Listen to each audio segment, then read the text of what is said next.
Good afternoon, everyone. Thank you for joining us on this women's football weekend. Games taking place today at some iconic stadiums. Here on the Red Button, we're focusing on the action at the Academy Stadium. Manchester City come into the match having lost their last game in the WSL, a 1-0 defeat to title rivals Arsenal, a result which ended their 100% start to the season. As for West Ham, they were also defeated by a club going for the title in Chelsea in the WSL. That was a 3-1 loss, but both sides come into this off the back of victories in the Continental Cup before the international break. So let's have a look at the games going on today in the FA Barclays Women's Super League. A special look to some of these on Women's Football Weekend. This is the early kick-off. Elsewhere, it's Brighton against Birmingham, the Amex, Reading against Bristol City at the Madejski. A really intriguing game between Chelsea and Manchester United at Kingsmeadow. And later on this afternoon, Tottenham host Arsenal in the North London derby at the Tottenham Hotspur Stadium. And Anfield will host the Merseyside derby between Liverpool and Everton. And here's what the Barclays FA Women's Super League table looks ahead of match day 6. Leaders Chelsea are the only side left unbeaten. Arsenal and Manchester City are just a point behind them. Liverpool sit bottom with just 1 point to their name so far this season. Bristol and Birmingham are only a point better off, and neither of those three sides have won a league game as of yet. So Manchester City back at their home, the Academy Stadium. They haven't lost in a league game here for 18 months. They're hoping to get back on track after defeats in every competition in the last few weeks. West Ham, 2 wins so far in the Women's Super League, looking for a little more consistency. So let's hear ahead of kick-off from both managers, Matt Beard, but first Nick Cushing as we're speaking with Josh Franklin. It's never an easy trip coming to Manchester City, but what are you expecting from today's game? We were expecting a tough game, of course. Man City are a good side. You know, we're prepared. We're looking forward to the game, and obviously it's lovely weather for it as well. So no, we're looking forward to getting started. Nick, going into this game, how are you feeling ahead of West Ham at home? Yeah, confident because we were back in form. We played well against Birmingham, but we know it'll be a difficult game. You know, the games are getting so competitive now in the WSL. So yeah, we expect a difficult test against West Ham. And as proven last season, every game is vitally important. It could go right to the wire again. Are you expecting the same? Yeah, of course. I think this year it's more competitive. I think it went to the wire last year with ourselves and Arsenal, but this year you see Chelsea have strengthened and are in form. Man United are playing well. West Ham, are back to winning ways. So yeah, I expect it to be competitive this year. And what are you expecting from West Ham? Have you got a full, clean bill of health yourself? Yeah, of course. We've got everybody fit. Laura Coombs is back. She didn't make the bench today, but she's back fit. We expect West Ham to be better than they were last year. They've improved, they've signed good players. We just got to make sure that we play well today. We've been so close in so many games. For us, it's just that consistency. But the issue that we've got is just getting the same personnel out on the pitch week in, week out. But it's part and parcel of the game, so we've just got to deal with that. And as I said, we want to win. It's been a difficult start of the season with the fixture list so far, but do you think your side's performances have been up to scratch? Yeah, I think we've been excellent this season. We've made a lot of changes in the last 2 transfer windows, so it's always going to take us a little bit of time.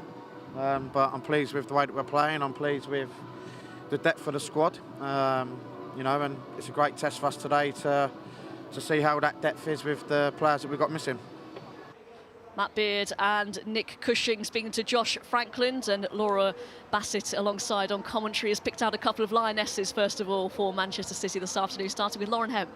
Yeah, that's right. I think we saw the impact that Lauren Hemp had on Tuesday night against Czech Republic. She's such an exciting prospect, and I think she's just getting better and better with every game that she plays in the WSL. She's quick, she's tenacious, she's fearless, which is what I really love to watch her play like that, because she can take players on inside, outside, and she's really great to watch. So one who's a little bit more familiar perhaps to England and Manchester City fans, Ellen White, her first WSL start this afternoon. Huge boost for them. Yeah, the Man City fans must be relishing this one. I'm sure even more will turn out to watch Ellen White make her first WSL start. But yeah, it's such an exciting player, and you just know when you're playing with Ellen White that you can breathe, and because she's going to score goals, she's so ruthless. And as for the away side, a number of signings again over the closed season. Kenza Dali has stood out for you.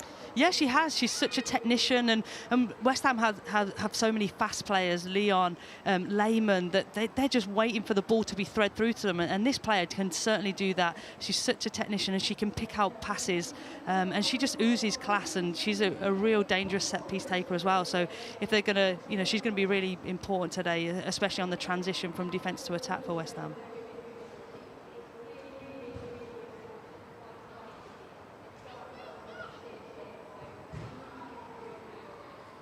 So building up to kick-off at the Academy Stadium, Manchester City versus West Ham United on Women's Football Weekend. A really exciting time for the women's game off the back of that record-breaking crowd at Wembley as well.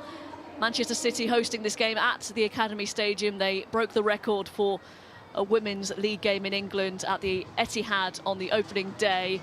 And Laura Bassett, it's important, though, that we fill these grounds first, isn't it? And hopefully we'll have a good crowd ahead of this game this afternoon. Yeah, it really is. It's so important that fans keep coming out to the games, be there, bums on seats, and watching the games live, because personally I still love watching women's football live, being at the ground. You're closer to the players, you can see how skillful they are, how quickly they move the ball. So experiencing women's football live at the stadium, you just can't beat it. And although the result wasn't what we wanted at Wembley, a special afternoon for you personally, and you must have loved seeing so many people come out in that atrocious weather as well, and seeing England play on the biggest stage. Yeah, it was brilliant. Just the fact that now I can say, when the Lionesses played at Wembley in front of so many fans, I was there, I was one of them. So yeah, it's brilliant, and it was great to have some recognition along with Claire Rafferty and Karen Carney, who are just great personalities in the women's game. So yeah, it was a special occasion, like you say. Unfortunately, not the result, but yeah, it will certainly be a memorable occasion for many people. I'm sure we'll talk a little bit more about that. But yeah, although not the rain we had at Wembley, still pretty cold, as you can see. A couple of the young fans have been in the club shop. Good stuff. Hopefully they can warm up with some of the football this afternoon. Manchester City, as we mentioned, suffered their first Women's Super League defeat last time out, and they've actually lost in all competitions in the last few weeks. In the Continental Cup to Manchester United, they're out of the Champions League. This is a big game for them, isn't it? It really is. To get back to their winning ways, which they pride themselves on, it's a really crucial game. But West Ham are a really tricky opposition in terms of you don't know what kind of performance they got, and they have got some real game-changing players and some match winners. So, but Manchester City, you're right, it's a huge game for them. Here we go then, the first game of the day on Women's Football Weekend. Let's hope it's a good one. Manchester City still chasing down the top two in the title, and West Ham United hoping to inflict their second defeat in 2 against Manchester City. And as Matt Beard said in the build-up, just looking for that consistency, West Ham United, as they continue to gel and blood new players into a very new team, still just their second season as a Women's Super League side.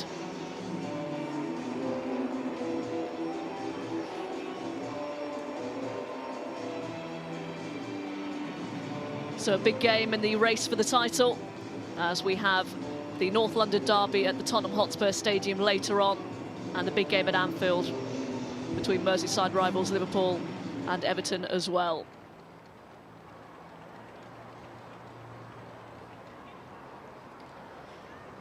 Two changes for Manchester City from their last Women's Super League game, the defeat to Arsenal. Janine Becky plays at right back, as she did against Birmingham in the Continental Cup. Matilde Fidalgo drops to the bench, fresh from becoming the first English woman to score at Wembley. Ellen White makes her first WSL start for Man City following a knee injury.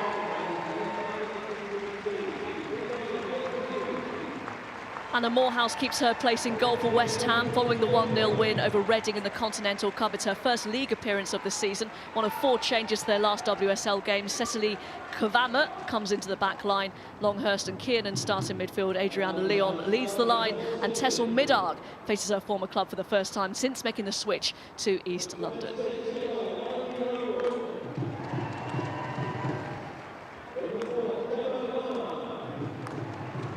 So a disappointing start to life for Manchester City for Ellen White, suffering that knee injury in training, but she scored her first goal for Man City last time out against her former club, Birmingham, in the Continental Cup, a 2-1 win for them.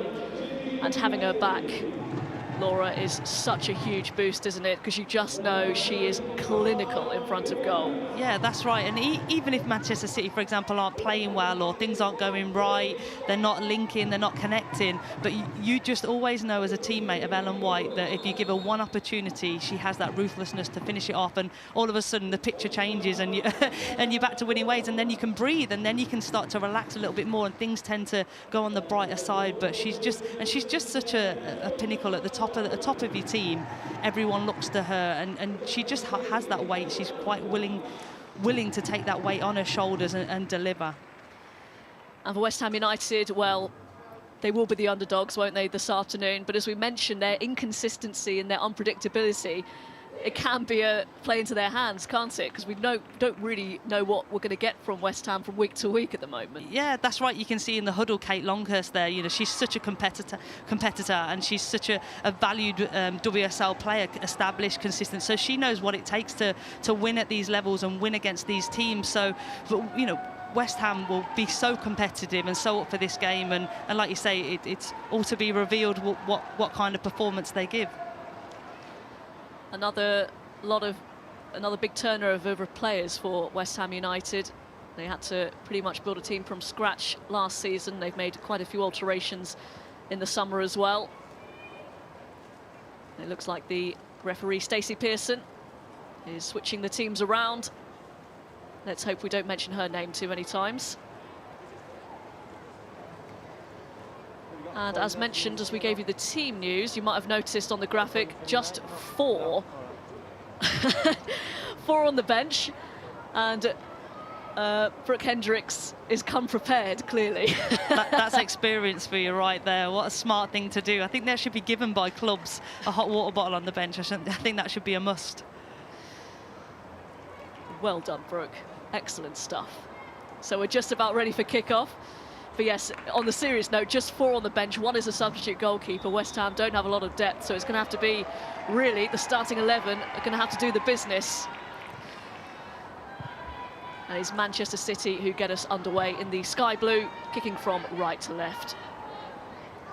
And West Ham United hoping to fare better than they did in this fixture last season. They lost 7-1, heavily beaten against this Manchester City side, while chasing the title. Leon tries to get things going. It's Jill Scott. Here is Lauren Hemp. 2 substitute appearances in the last international break at Wembley against Germany and against the Czech Republic. Better conditions this afternoon for them. That looked really uncomfortable to play in. Yeah, that's right. It certainly looked freezing, didn't it?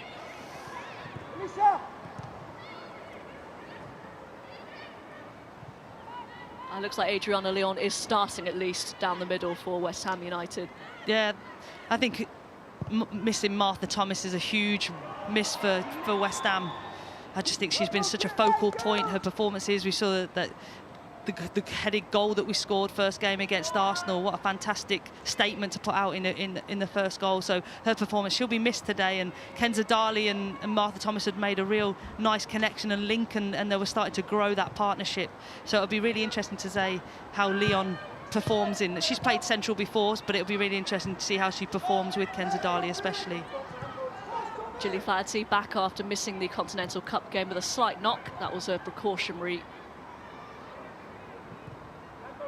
miss for her. Here is Flaherty. Many a title winner with Arsenal and Chelsea. Here is Kenza Darley hugging the near touchline. Is allowed to come forward.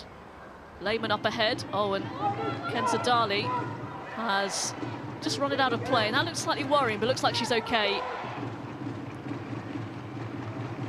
For a minute there, it looked like she was holding the back of her leg, but she looks okay. Just a misstep, mistouch.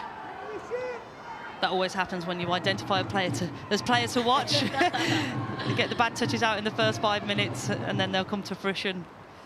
She wasn't closed down though, was she? She was allowed to bring the ball forward quite a way. Yeah, West Ham got down the sides quite easily. Let's anticipate it, girls! Anticipate it, go! It's on! Here's Steph Horton. Missed the last England game. Czech Republic, a well-earned rest.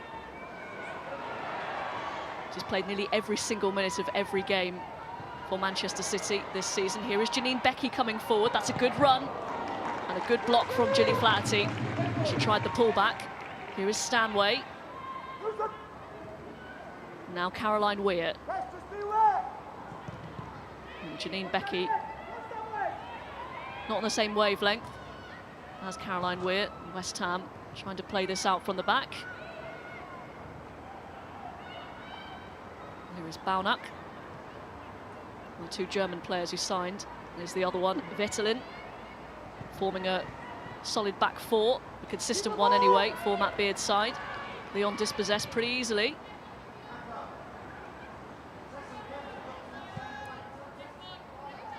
Here is Gemma Bonner for Man City. Into Hemp. Finding space between the lines, Ellen White. A little bit too much on that for her, but good run. Yeah, it was a great position that Lauren Hemp picked up, fed into her by Gemma Bonner, and I think Gilly Flaherty will have played against Ellen White many, many times, so she knows to cover a run and swept it up nicely. But it's certainly a warning for West Ham that how they got through in the central areas. Here is White.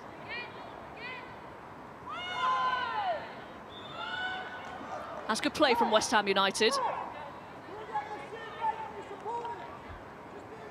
Catching Lauren Hemp offside. Yeah, as mentioned, Gilly Flaherty leads the line really well. She's so experienced in the WSL. She leads the line, communicates, and that's if you get an offside early on, it gives you confidence as a back four, as a back five unit, that you're all together and on the same page. So that would be a big confidence boost.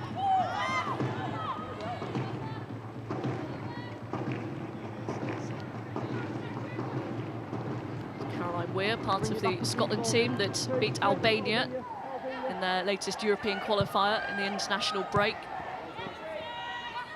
Longhurst onto Lehmann, who is caught from behind by Demi Stokes. And a chance from a set piece, and maybe a chance to see Kenza Dali deliver. Yeah, Demi Stokes had no choice but to go into there, but just got overzealous, and you can see she's holding Lehmann there. Very clever from Lehmann. That's what she's very good at, drawing fouls and winning set pieces for her team. Set piece is actually going to be taken by the left back, Katarina Baunack, signed in the summer from Wolfsburg. It's a pretty straight delivery, and Manchester City concede a corner. 3 light blue shirts going for it, not really any in West Ham colours. Yeah, I think Jill Scott, Steph Horton, Ellen White, they're the 3 main headers of Man City's team, and definitely those 3 players you'd be one to attacking the ball, but a little bit of miscommunication there, and they'd be quite disappointed to concede a corner off that.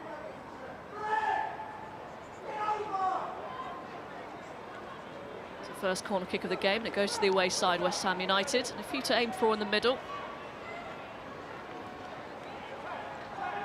Baunack once again over this one.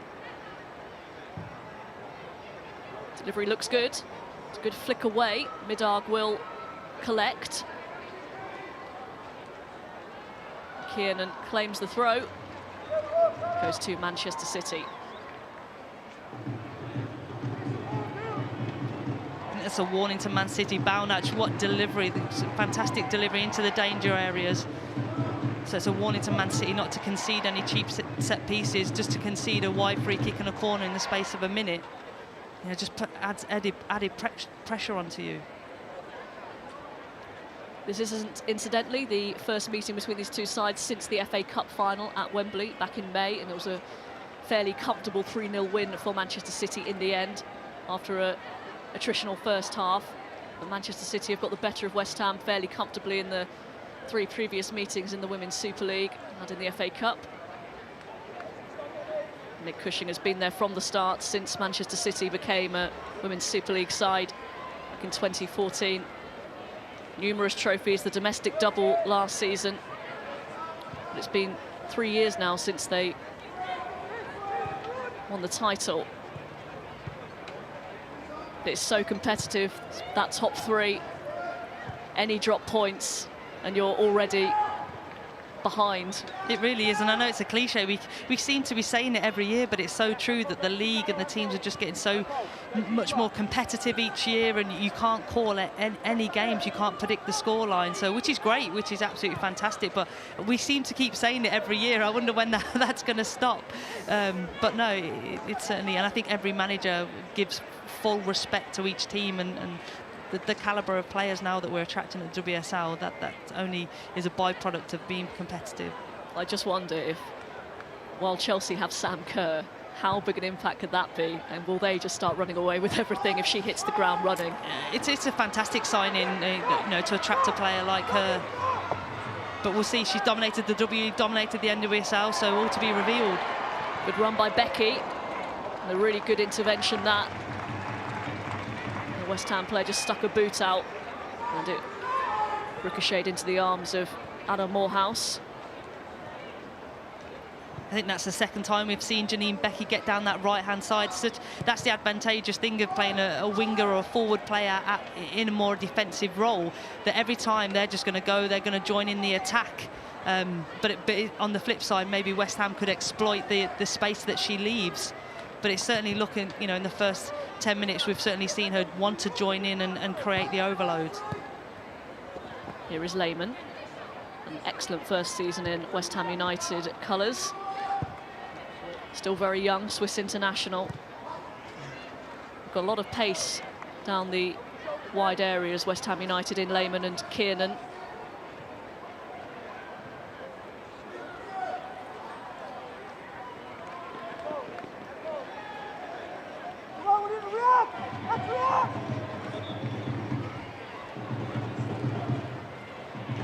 Scored the winner in the 1-0 win against Reading in the last game in the Continental Cup, Lehmann.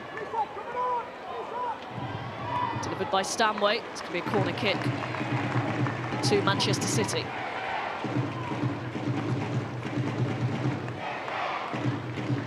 Georgia Stanway just looks to put danger in the area. Just feed Ellen White. That's the in wide areas when you're in those positions. Feed Ellen White. Feed her. Give her something to attack.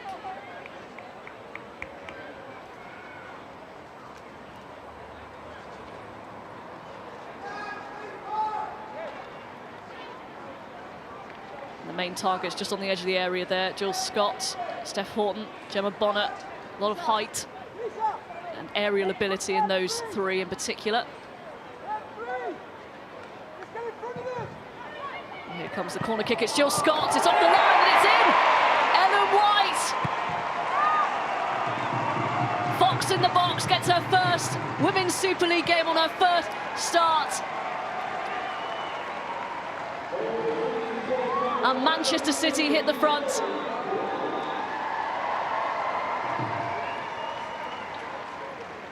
We can see what a ball from Caroline Weir. We know they're so dangerous from set pieces, from corners especially. Ellen White, Gemma Bonner, Steph Horton, Jill Scott. And it's Jill Scott that gets the first touch, which is so important. Gilly Flaherty does so well not to block it straight away, not to prevent it going in from the first header from Jill Scott. And there's the goal poacher, Ellen White. She's there. Then there's only one thing on her mind. She's going to hit it as hard as she can. But great contact from Jill Scott to get that first header to really put them under pressure. Matt Beard is not going to be happy they've conceded from a set piece. And up until then, there was nothing between the two teams, really. It could get worse for West Ham. Hemp feeds Stanway. Good defending. It's forced back. Here's Jill Scott. Now Woolart. And throw to Manchester City.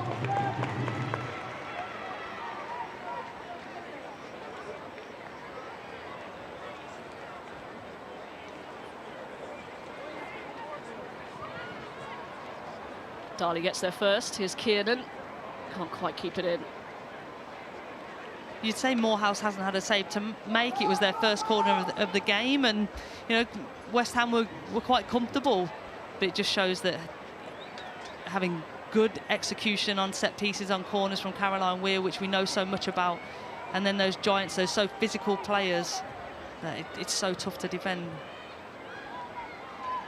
Not the hardest goal that Ellen White will score, but you can see she's already got an eye for it. 2-2 in all competitions for Manchester City, and that goal at Wembley as well. Doesn't look like the injury has slowed her down at all. Not at all. She can smell where the next goal is coming from and position herself correctly. And that goggle celebration is getting more and more iconic, isn't it? It certainly is. It's brilliant to have little girls coming up to players who do appearances, and that's the first celebration that they know. Well, that's not a great ball back. Ellen White there to get possession back to Manchester City. There's been a couple of passes that have not had enough on them. Lehmann goes down. The referee waves play on. Scott. Now Becky. And Lauren Hemp can't keep it down. Free header though. And it seems like West Ham need to do something to disrupt this rhythm that Man City have got now. Janine Becky's got all the time in the world to pick out Lauren Hemp, and, you know, to have she wasn't even challenged at the back post. You know, it's a warning sign. I think West Ham need to do something to disrupt this rhythm that Man City's got at the moment. Well, Matt Beard has taken a position not in the dugout, but we can still hear him all the way up there. Sometimes get a better view, don't you? But he looks a little frustrated. Yeah, you do. You get a better view. And sometimes it's better to be emotionally detached from the game, so you can think more clearly about your next decisions and see the strengths and weaknesses of the opposition. Here's Stokes. Julie Flaherty concedes the corner. I think at the moment it's quite easy for West Ham to get crosses in from wide areas, and although the centre-backs are doing really, really well, but maybe to prevent conceding corners. Doesn't look too happy, does he? It's a decent start by West Ham, but they look overrun, especially after that goal went in. City work the corner short. Steph Horton's done brilliantly to keep that in. Handball, claims by Jill Scott.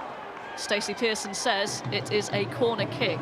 That looked like a good shout on first viewing.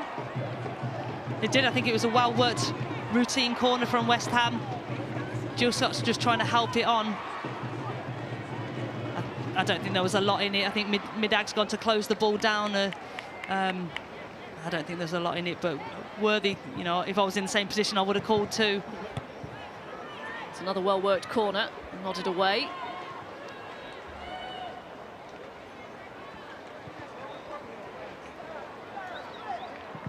Don't think the arms were out of her body, were they? They were kind of just inside, weren't they? Yeah. And thankfully, we don't have video assistant referee to slow this game down. I wonder if he will change his vantage point if it carries on like this. Yeah, I think he'll be looking for some of his players, Darley, Lehmann, Kiernan, Leon, to get hold of the ball. Longhurst and Midag to get the team up the pitch, to carry, where's the ball carriers, to change the point of attack for West Ham, instead of just succumbing and getting deeper and deeper and letting the waves of Manchester City attack come onto them.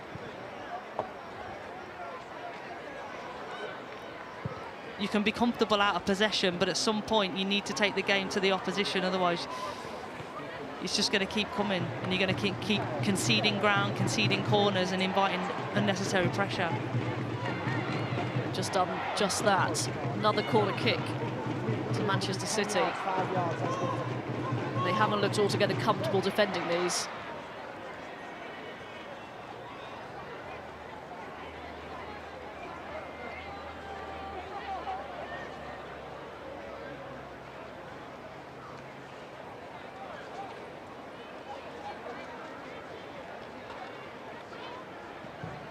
It's Willart's delivery. Goalkeeper came, got something on it. Stanway. Now Steph Horton. Another corner.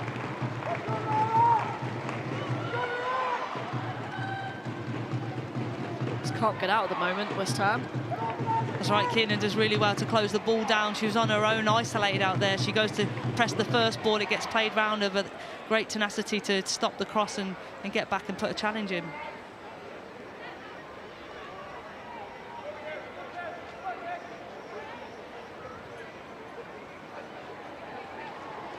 Hemp just shows too much of that, but she gets ahead of Leon.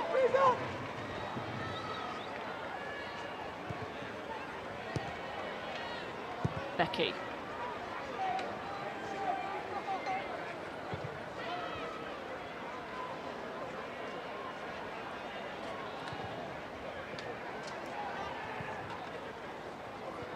Bypass is White, but it's flicked on towards her by Stanway. You can just see so many Man City players up against the back line. Ellen White, Jill Scott, Georgia Stanway. The waves of attack keep coming, and I'm sure the West Ham defenders are looking round and seeing extra players to be marked. Scott.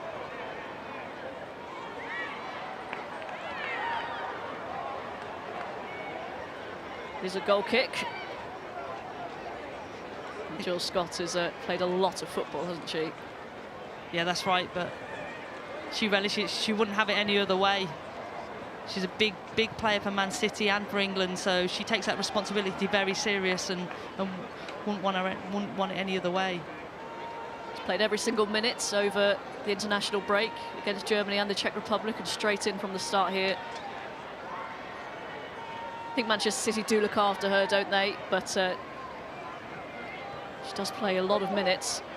Still very fit though, isn't she? Yeah, that's right. She prides herself on her fitness, and I think it's a really sensible between England, Man City and Jill. You know, a lot of credit needs to go to Jill. She takes care of herself very well and knows what she needs when she needs it. So between the three, to keep Jill Scott fit is a must, and it's so paramount.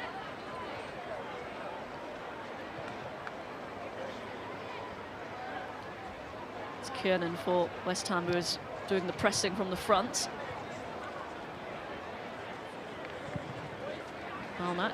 A wayward ball. So mentioned it was a decent start by West Ham, but they've just lost their way a little bit. Yeah, it just feels like their press isn't quite coordinated. They're not going together. They can't really affect the ball. It's only for an error from Man City like that. Steph Horton tried to play the ball into midfield and it gets cut out, rather than a connected press and really try and put Man City under some pressure and be aggressive. We've yet to see a West Ham player put an aggressive tackle in. Throw-in is cut out by Weir. Here's Woolard. Tried to find Janine Becky. Here is Katarina Balnack for West Ham.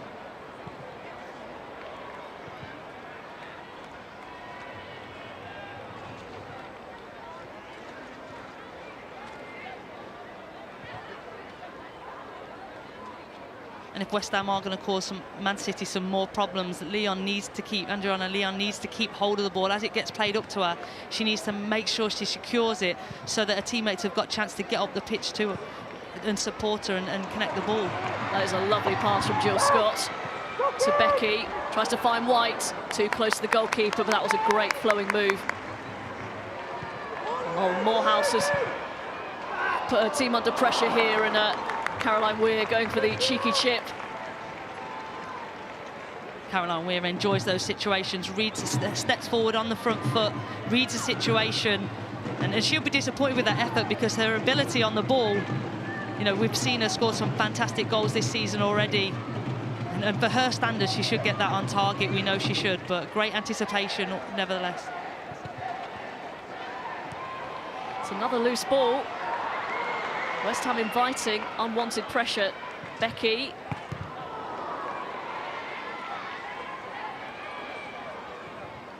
She hit that off the post. And he went straight in from the cross, Janine Becky. City come again. Weir. Hemp goes down. It's a free kick. In a good position.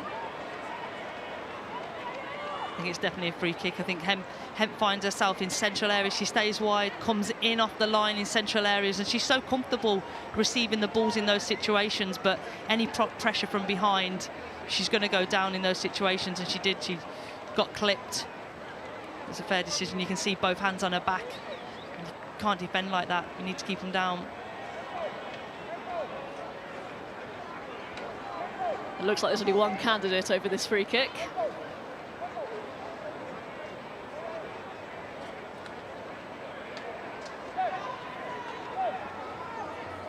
Scored the winner from a free kick against Everton in the WSL earlier on this season. This is prime Steph Horton range. It is Horton. It's a good save. Morehouse has done well there, read the situation, got across the goal, made it look quite comfortable.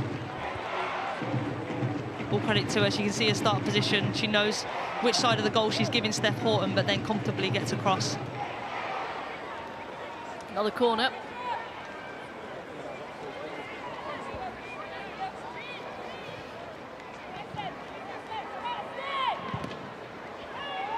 Did take a deflection on it. It's a good header by Jill Scott. To contort her body. An easy take for Morehouse. See, West Ham are absolutely intent on playing it out from the back, aren't they? Yeah, they are, and they look comfortable up until a certain point, until it's an unforced error or a really cheap giveaway, or they find themselves locked in a situation that they can't get out of. I just think sometimes when perhaps it's not going forward, they certainly have the ability to do that, but how long do you keep doing it until you come unstuck? There's the effort from Tessa Willart. Charge down. Weir.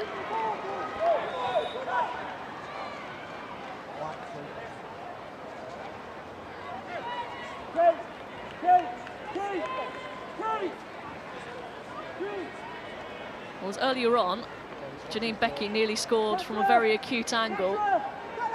She's so comfortable in these positions. You can see that definitely wasn't a shot, but like you say, nearly scored. But she's so comfortable in those areas. That's her trade. The referees pulled that back, and actually, I'm not sure Manchester City would have agreed with that decision. They were on the attack, in possession. Another opportunity from the set piece, and it's Caroline Weir this time. Floats it in. Ellen White couldn't quite get enough on that. It's pinpoint delivery from Caroline Weir. I think Ellen White would love those deliveries all the time, and just didn't quite connect. But it's a great run, good time in the run, but it's a pinpoint ball. Probably if she was saying just a little bit behind her, she could have held her run a little bit more and attacked it to maybe get it goal bound, but it certainly was a wonderful delivery.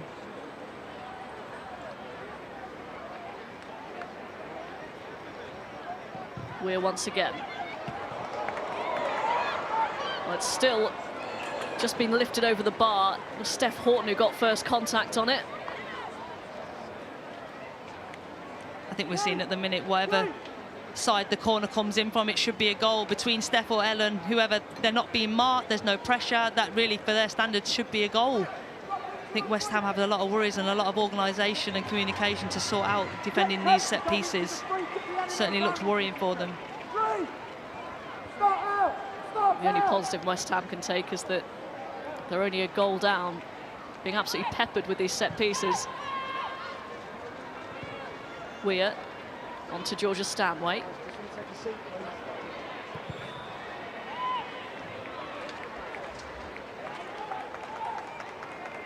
And the referee's blown for something, a booking for Kenza Darley, who looks pretty incredulous.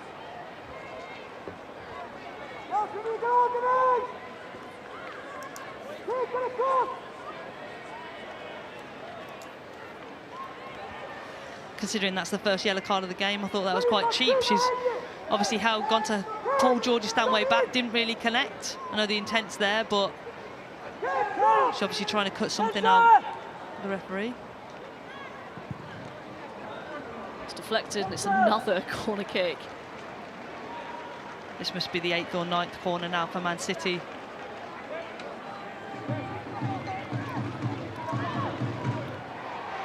Picture shows 1,000 words there. Matt Beard, unhappy man.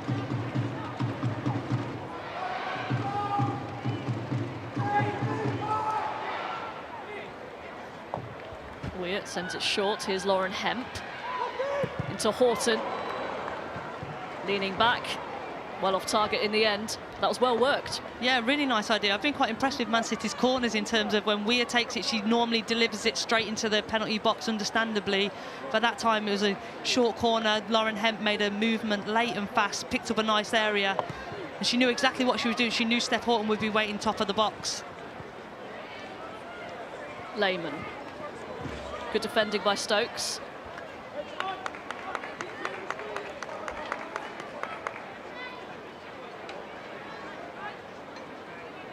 Cabana with the throw. Leon will give chase. Scott wins the header. Weir. Asking a little bit too much of Ellen White. Here's Ellen White's goal. But has given Manchester City the lead. They perhaps should have more. West Ham have trod a fine line.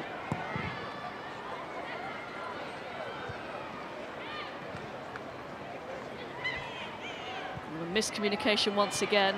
Kenza Dali wanted Alicia Lehman to come for it.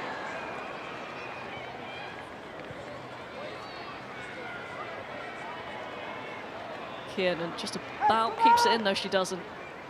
That's the sort of things that West Ham need to get better at this game. Yeah, and as a player, it's really frustrating. You finally win the ball, you intercept the ball, you keep your first pass, which is so important. And then, for example, an unforced error, a miscontrol, and it goes out of play. It just, you know, it's so disappointing, and you can see in everyone's body language. Great control, Lauren Hemp. And they're backing off her. Hemp still going. It's well defended by Kavama. West Ham have some rare possession with Kenza Dali. It's allowed to bring it forward. Lehman.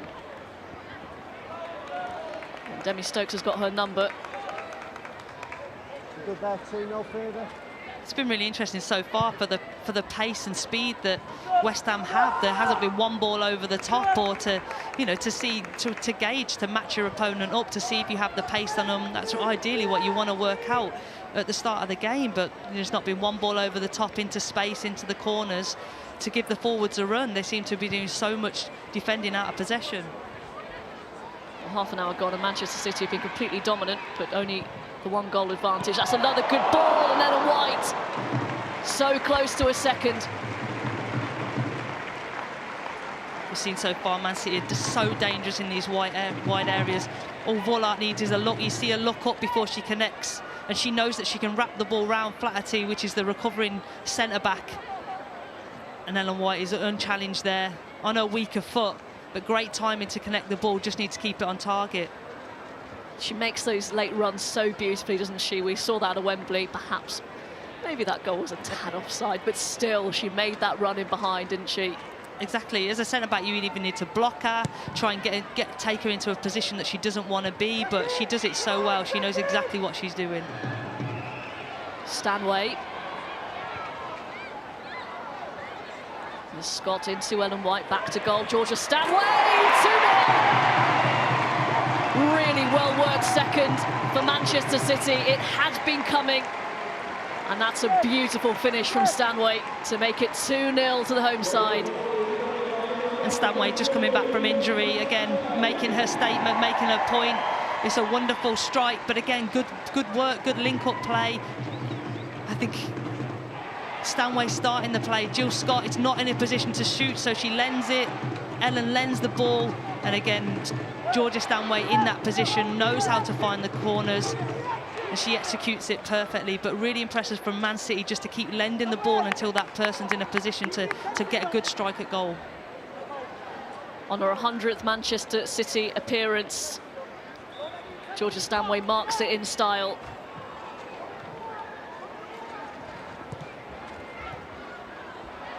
And here they come again. Just wonder if Matt Beard could have changed something, although not really personnel-wise. Only 4 on the bench, one of them a substitute goalkeeper. Jill Scott has a go, straight at Morehouse. But something's got to change, hasn't it? It's one-way traffic. Yeah, it really has. I think Man City are just a runaway train now. I think since they got that first goal, with the amount of corners, the amount of pressure, they just seem fitter. They seem on the front foot. They're more hungry for it. And again, West Ham have to do something to break the momentum. Like, obviously, we've seen Anna Morehouse go long for the very first time in the game when they're 2-0 down, but just to try and make it into more of a battle and try and claw themselves back into this game. It's good covering from Woolart. Bit of a loose touch from Steph Horton. She's made up for it. Hemp. Lovely give and go. Ellen White has made the run. Ellen White and Gilly Fladsey, I tell you what, if she didn't get anything on that, that would have been another goal for Ellen White, although the flag is up as well. Again, that came from a stretching Steph Horton mistake, but West Ham weren't close enough to capitalise on Steph's mistake, but managed to get out of it. And then Lauren Hemp you could see exactly what she was trying to do. Do you play the Ellen White's feet or space? And like you say, just very clever by Gilly Flaherty just to try and lean and cut that out.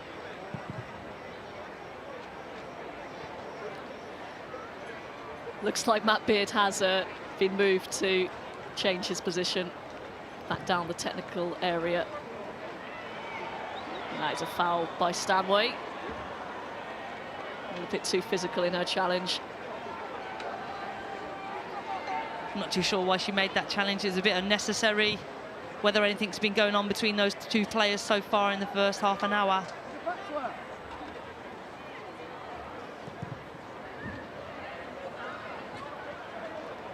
It's going to be an interesting half-time team talk from Matt Beard. Quite glad where we are, Laura. You might be able to hear him, I would have thought. But no, I certainly expect after Matt Beard solved some situations and had some feedback from the players, a very different, determined West Ham performance in the second half is required. Go on, Tess, go on.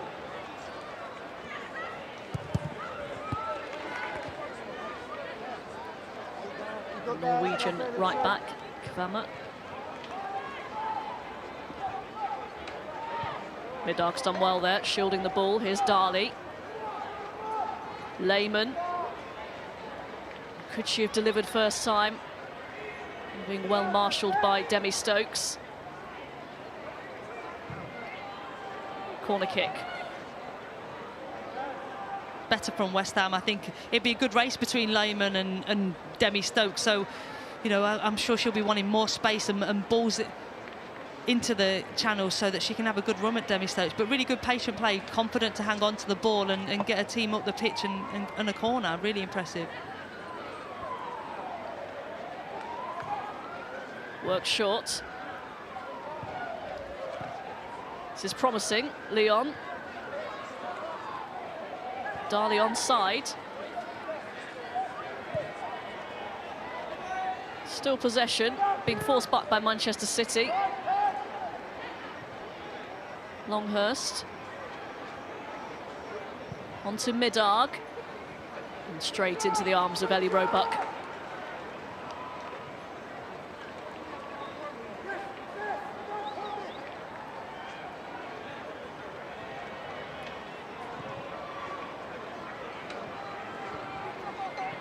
Neo, get that. Scott. On to Becky.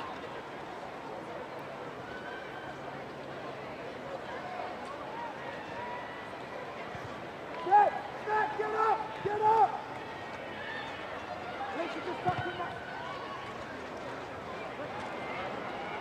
Well, they've caught out West Ham United here. Janine Becky onside. Stanway!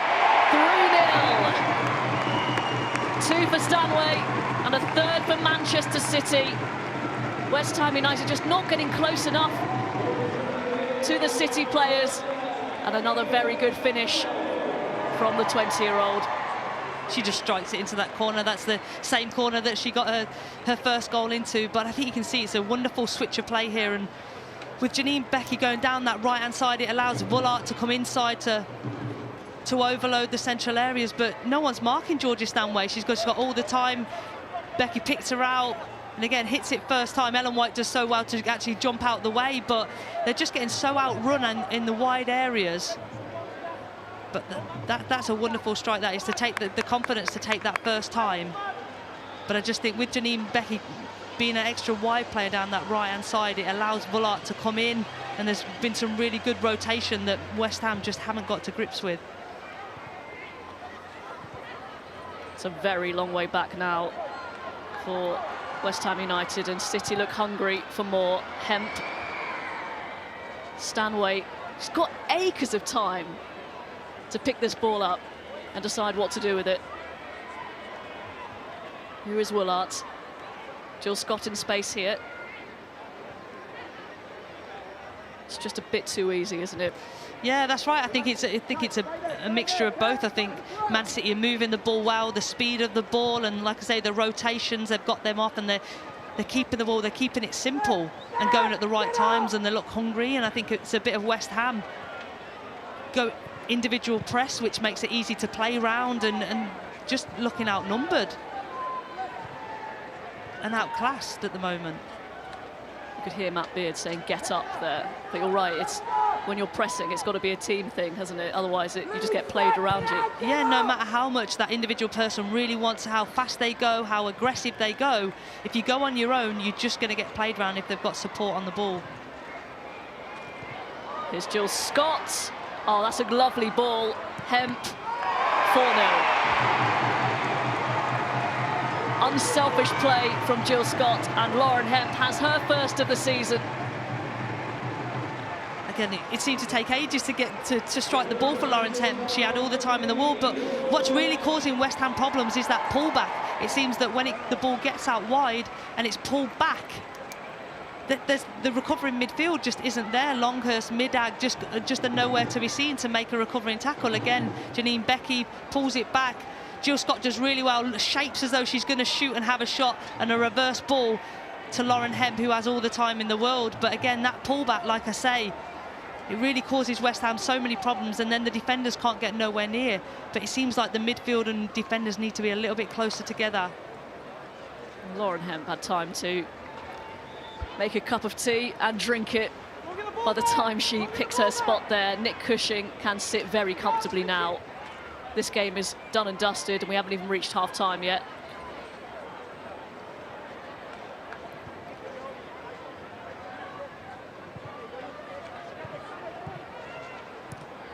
And as you say, Laura, Manchester City have played exceptionally well, but I think West Ham have allowed them to. Yeah, that's right. They haven't laid a glove on them, really. They haven't got close enough to affect the ball, affect the opposition. And it just looks like they're so fragmented in what they're trying to do in and out of possession. In possession, so many unforced errors, which is really disappointed. It's, as a coach, you can see Matt Beard, if a player miscontrols it or passes it off the pitch. You know, these are elite professional players now. You can't make someone, you know, that's their own standards. But certainly as a team, it certainly looks fragmented, so I'm sure they'll be looking to improve on that. I wonder what he's writing down. Don't go too mad, don't swear too much. But he has every right to, you know, it's a collective effort. It's Darley into Leon. Lehman. Here's Kvamme. Another corner kick. We should again mention that West Ham do have a lot of influential players missing. The likes of Cho, the South Korean international, who's such a creative midfielder, and as you mentioned in the build-up, Laura, Martha Thomas, who's the real focal point, isn't she? And it looks like they're really missing that. Can they do something from the corner kick just before half-time here? It is Baunak. It's another good delivery. Here's Lehman. A great block by Georgia Stanway. And Ellie Roebuck holds well. Longhurst with the header up. That's good goalkeeping from Roebuck, who's had very little to do. Yeah, that's right. You can see she's mentally switched on, concentrating, but also it was great defending by Georgia Stanway at the top of the box. Lehman managed to shift the ball onto her preferred right foot, but Georgia Stanway stays at the task, manages to get a tackle on, which is again more than what we've seen from a West Ham player. it seems like Man City out of possession are more hungry, willingness to put in the hard yards and affect the ball, get up and tackle. Another beautiful pass from Steph Horton, but Willart is offside. When you have both centre-backs capable of pulling off those long diagonals, it's such a weapon as well, isn't it? It really is, because she can stretch the pitch, she can go as high as wide as she can, but in women's football you need to connect those passes. As soon as you make that big switch, they either need to be so positive and get at the fullback 1v1, or they need to, you know, have people around to connect with.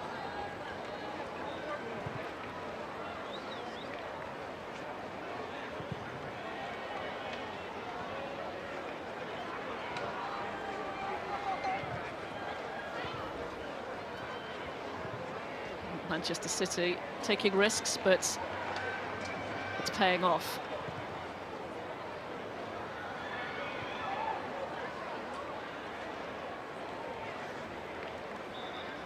Make sure you do stay with us at half-time. We'll hear from the Tottenham captain, Jenna Squillaci, ahead of the North London derby this afternoon.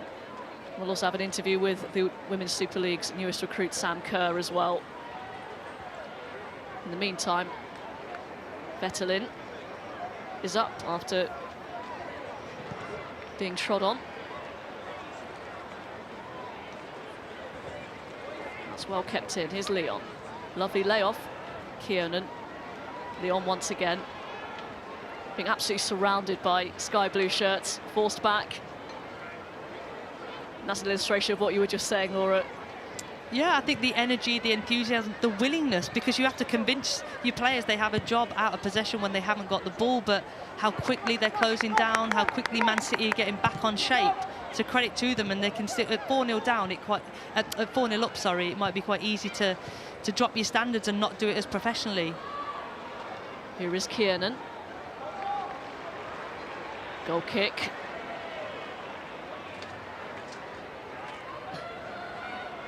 Kiernan doesn't agree.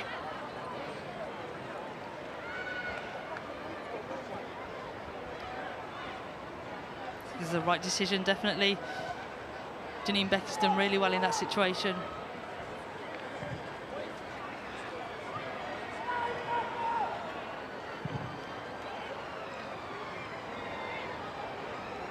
Free kick goes West Ham United's way.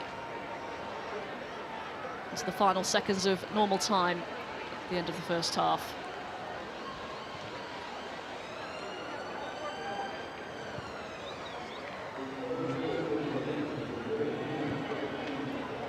Just 2 minutes of additional time. West Ham finishing the half strongly, but the game is pretty much gone.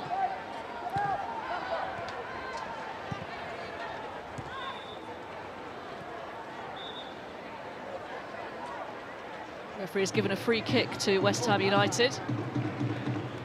And Stan Weir talking to, she's put in a couple of robust challenges.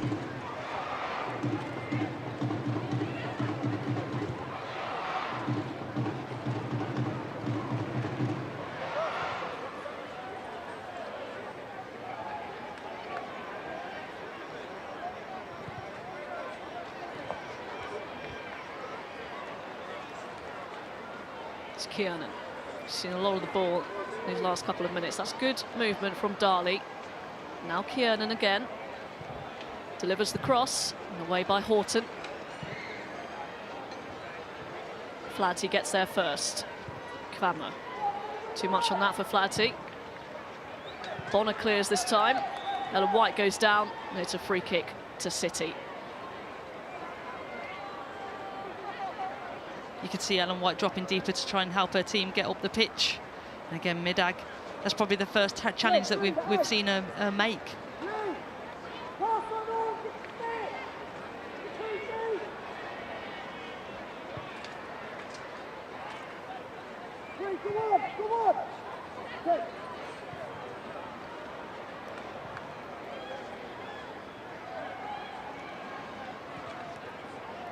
Scott's pass is cut out. Messi in midfield. Scott gets there.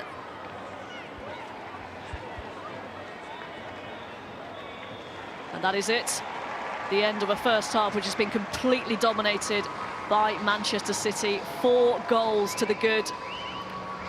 2 from Georgia Stanway, 2 really clinical finishes from her on her 100th Manchester City appearance, and the others coming from Lauren Hemp, the 4th, and it was Ellen White who got the goal scoring going, her first in the Women's Super League for her new club. Not a bad start, believe it or not, for West Ham United, but they've just been too respectful to their opponents, who are in full control at the break. So at half-time at the Academy Stadium, it is Manchester City 4, West Ham United 0.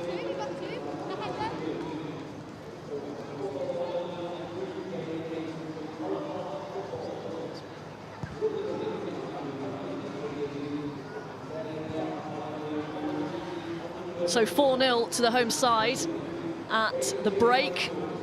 And we'll show you the major incidents now, mainly the goals. And the first one coming just after the 10th minute, and it comes from Ellen White from the corner kick. Yeah, Man City had so many corners, and I think the delivery from Weah is sensational. Jill Scott does so well. She knows she's got to put her body on the line, get that first contact, and then it can drop anywhere. Gilly Flaherty does well, but there's Ellen White there to smash it home. And she knows she can smell where the next goal, so she's looking, she's getting free from her player, and again, she's not going to miss from there. She got there first, and after that first goal, the floodgates opened, really, and it was Georgia Stanway who got the second. Really good goal, wasn't it? Yeah, really good. I think Man City's midfield have been so well. Jill Scott picking up the ball, winning it in the air. Georgia Stanway picking it up, starting the move. And again, they just keep lending the ball, give it to someone who can get their head up and have a strike at goal. They're so patient with it. But again, it's the quality. Jill Scott gives it to Ellen under no pressure. You've got no problem to control it. And again, a clinical, really, really top finish. Anna Morehouse has got no chance of saving that. Then Stanway got her second to make it 3-0 to Manchester City. And it seems like Janine Becky's been having a field day down the right, very limited defensive responsibility, so she can get forward as much as she can. And she's finding herself under no pressure, has time to get her head up, and she just picks Georgia Stanway up on her own at the top of the box. And again, Georgia Stanway, you know, the form that she's in, coming back from injury, she's just full of confidence, and she finishes that first time.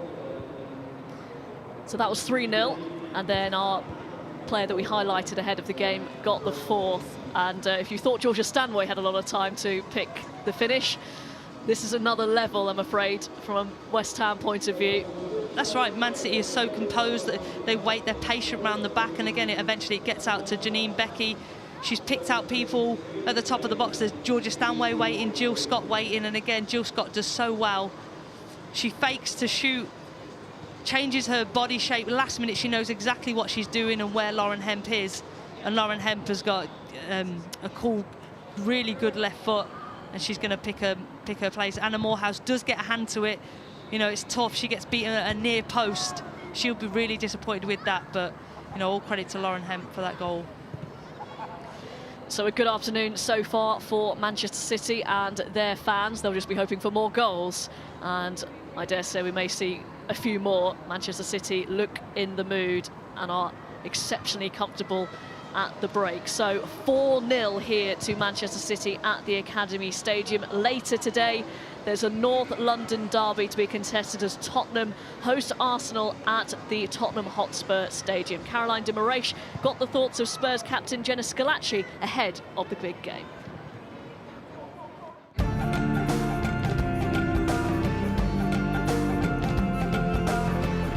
This is the home dressing room. Oh wow, this is impressive. Pretty amazing. There's my shirt. Yeah, recognisable name there. I'm so impressed. What was your impression when you came?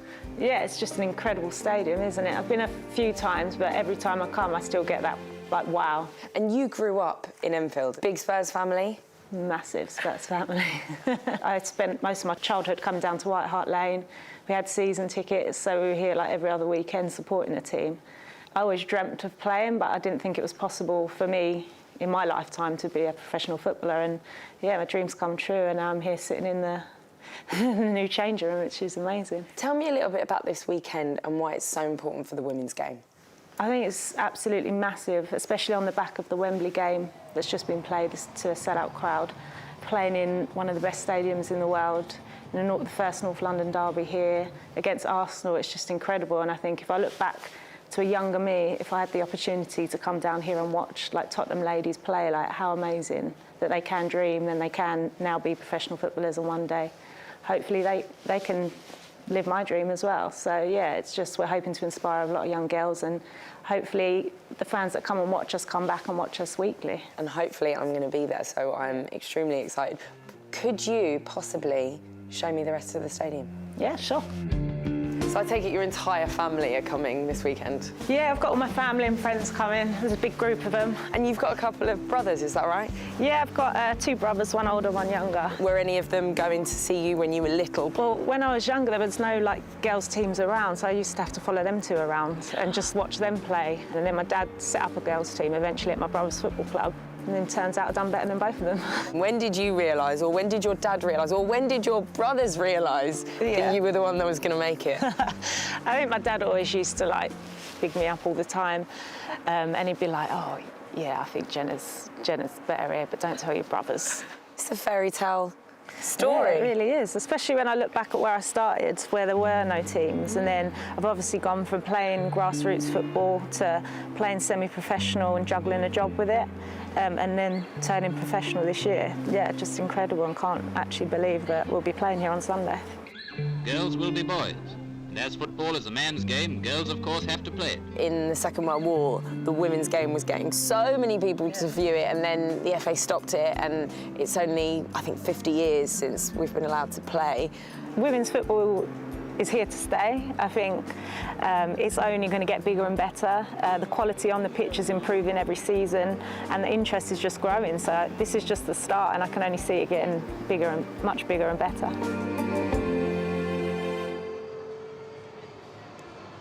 Jenna Schillaci ahead of the big North London derby, 3 o'clock kickoff at the Tottenham Hotspur Stadium. Spurs against Arsenal should be an absolute cracker.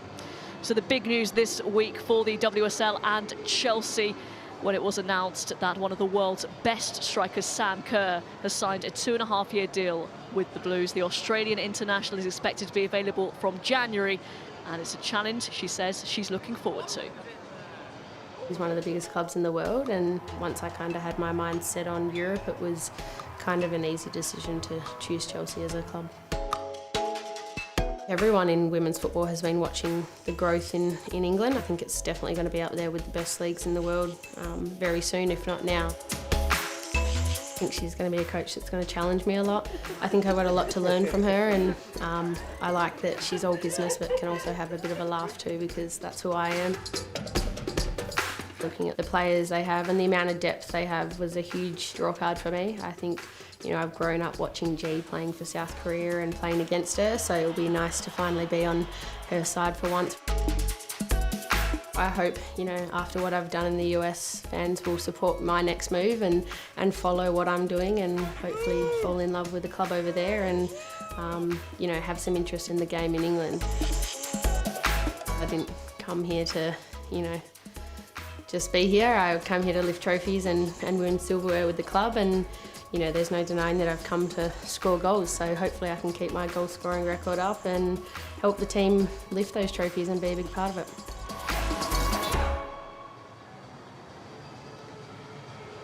Sam Kerr speaking after she signed for Chelsea. Let's see what else is going on today. A little later on, Great Britain face Belarus in the second of their 4-game qualification round for the FIBA Women's Eurobasket 2021. That's today, 4:50 on the Red Button iPlayer and the BBC Sport website. And of course, don't forget, all the Women's Super League games from today will be on the Women's Football Show, 7 o'clock on BBC 4. There'll also be a repeat on BBC 1 at 11:15. That will include highlights of the game at Kingsmeadow, Chelsea hosting Manchester United. That's a 2 o'clock kickoff. The Women's Football Show will, of course, be presented by Ailey Barber. She's with her guest Heather O'Reilly, who are pitch side for us now at Chelsea's home, Kingsmeadow. Thanks, Robin, and welcome, and thank you for joining us, Heather, after signing off a fantastic career in the best possible way. Another NWSL Championship medal. What a way to round things off. I'm happy to be here. Yeah, what a wonderful way to end my long 17-year footballing journey. Won a couple of weeks ago the NWSL in the U.S. with the North Carolina Courage. So to go out a winner was a good feeling. But I'm just grateful. I'm grateful for a long, healthy career. I'm grateful for having such great mentors and coaches, and playing around the world. I played here in England, and I have a lot of good friends and good memories from playing here. So this game has given me a lot. There's so many to pick from, but is there a most special moment over all of it? In my entire football career. Yeah, I know. Well, we were a few to pick from. Yeah, I am lucky to say that I have a few to pick from. I mean, going out as a champion was a lasting memory that I think that I'll remember for a very long time. I think winning the World Cup in 2015 with USA was something that was eluding us, I think. Our generation, we had won a lot of Olympics. We were FIFA ranked #1 for a long time, but we couldn't quite finish the job in the World Cup. And in 2015, being part of that squad that did it was really special. What do you think you're going to miss? It's going to be a whole different lifestyle now, isn't it, going forward? Absolutely. I mean, all I've known really in my adult life is being a footballer. So I think there'll certainly be a transition. But I think in reflection, what I was really loving at the end was the training and being with my team and the camaraderie in the dressing room. And I don't think I'm going to miss the games on the weekend, to be honest. It's more everything that kind of goes along with it. And, in that case, I am going to be around the game still. So I'm happy to say that I'm going to be coaching at my former uni this season. So I'm already kind of lacing up the boots in a different way, and now it's about passing on what I learned to the next generation and, being able to talk about the game as well in occasions like this. So I'm still getting enough football in my life. Yeah, lots to look forward to. And it's quite lucky, really, or quite fortuitous that we have you here, because the big news broke this week at Chelsea that Sam Kerr, the Australian international, will be joining the club in January. And she was part of that Chicago Red Stars team that you played in the final of the NWSL. She didn't have a massive impact that day. 4-0 winners, you ran out for North Carolina Courage, but what a player she is, and so much excitement, rightly, around Kings Meadow and around the Chelsea support of seeing her strut her stuff here soon. Yeah, I mean, everybody that watches the league here and everybody that's a Chelsea fan should be thrilled to be able to see Sam Kerr. I mean, I've had the privilege of playing against Sam for the last couple of years in the U.S. League, and I say privilege because she's a world-class footballer, although being on the other side of the lines from her isn't always fun. She's a very pacey player. She's a world-class goal scorer. She's fun. She's always got like the best goal celebrations, and she scores a lot. So I'm sure the fans here at Kings Meadow will see a lot of flips that she likes to do after scoring goals. She's just an entertaining player. And she keeps people on the edge of their seat, I think. And that's because she is a striker that loves to play on the edge of the back line. She's always on the back shoulder looking to get behind. I think here in this league, it's going to be difficult for her to break down teams that are in a low block. But I'm sure that she'll find joy in other ways. Yeah, I was going to say there are going to be different challenges for her here, but yeah, very exciting talent to come. And plenty for Chelsea to focus on before then. Manchester United today at Kings Meadow in front of what should be a massive crowd. It's a real test against a team that Casey Stoney's got playing very, very well. Yeah, absolutely. What a wonderful opportunity for these two teams to face off against each other. Man United is really making a name for themselves very quickly, and as a former player now, watching another former player in Casey Stoney, I really admire the way that she's taken this team so quickly to top flight football. Yeah, really interesting one here, and you can see highlights of this and all the WSL action on the Women's Football Show tonight with Heather and myself. BBC 4, 7 o'clock, and then again on BBC 1 at 1:45 on the iPlayer as well all week.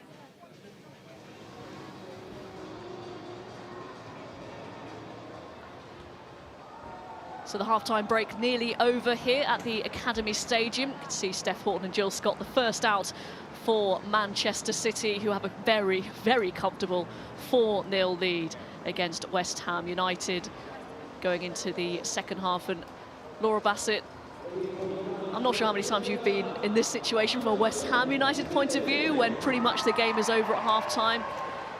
What can you do? How do you motivate yourself to go into that second half when you pretty much know the game's gone? Well, I think you're motivated by pride, really, because if 4-0 at half-time, yes, it's not a great situation to be in, but it's pride. It's you have to, unfortunately, you have to learn from your mistakes and your lessons in the first half very, very quickly, and try and implement some of the game plan, whether the game plan changes or stays the same in terms of whether the game plan's right but you've just not executed it properly, or whether you need to change the game plan. But you certainly need to motivate and try and chase that performance, because and who knows what can happen. You never write anything off in football, but something needs to change, and you're motivated by your personal pride and also to chase the performance for maybe not, never say never, but maybe not today, but certainly the Continental Cup fixture in midweek and the next league game. Still discussions going on as West Ham make their way out of the tunnel. Try and confirm if there are any changes. It looks like Manchester City are going to make an alteration. I can see Megan Campbell is coming on. Looks like she's on for Demi Stokes, who had been suffering with a bit of illness ahead of this game. So Megan Campbell, it looks like there'll probably be a straight swap, won't it? Left back for left back. Campbell can play in centre half as well, but a good left foot on her. And also, let's hope we see this at some point, a throw-in specialist of extraordinary proportions. It is absolutely remarkable seeing her chuck the ball in. It really is. It's yeah, something I've never ever. I've seen back in the United States in the WSL. You sometimes see backflips in the college leagues too, but yeah, Megan Campbell doesn't need a backflip to get the momentum and trajectory that she does. And as a defender, it must be the worst thing seeing that come in.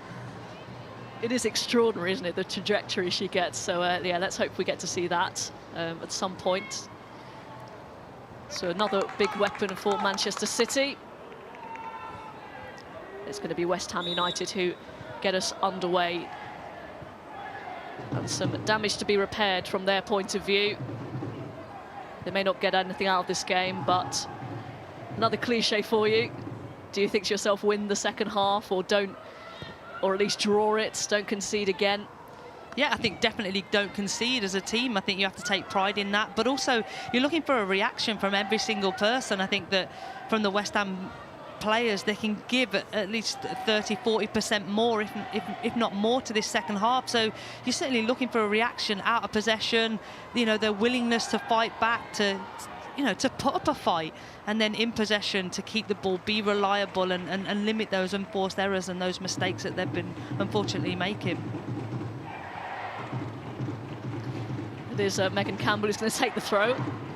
See if she's going to take the long one or just warm up with a little short one first. We'll have to see. It's like she's going to go for the usual one, I think, for now. Still not bad. She's got gloves on, Robin, so you might have to look out for that for the second half. If she takes the gloves off, maybe the boomer's coming in. The gloves are off. Yeah. And the throw-in comes in. I saw her almost single-handedly rescue a game when I think they were 1-0 down a couple of seasons back, and they scored from 2 of her throw-ins by causing absolute chaos in the box. So it's great to have, isn't it? Yeah, in all seriousness, it's a wonderful weapon. It's a set piece. It's a chance to put the ball into the opponent's box and under no pressure. And certainly with the key physical strengths that Man City have, Steph Horton, Gemma Bonner, Jill Scott, Ellen White, you can load it, and it's a set piece. And it can cause the opposition a lot of problems. Well, that was forwarded on to Tessa Willard, who's made up a lot of ground here. Hemp winding up for the shot, not far away. In that phase of play, you can see if West Ham don't get their press right and they get into the midfield, you can see how quickly Woolart carries the ball and an opportunity opens up. And I just think with the mobility of Man City's midfield, Georgia Stanway, Woolart comes in, Jill Scott, Caroline Weir, it's beating the mobility of West Ham's and midfield, and that's where they're struggling. This is poor from West Ham once again. It's White off the bar. West Ham United nearly caught out, trying to play out from the back. Excellent try, wasn't it? Really living dangerously. I'm not too sure Midag saw the Man City players, but she was really cool, calm, collected. But I'm not too sure she'd scanned properly. There was still danger there for her to be playing that ball on top of the box.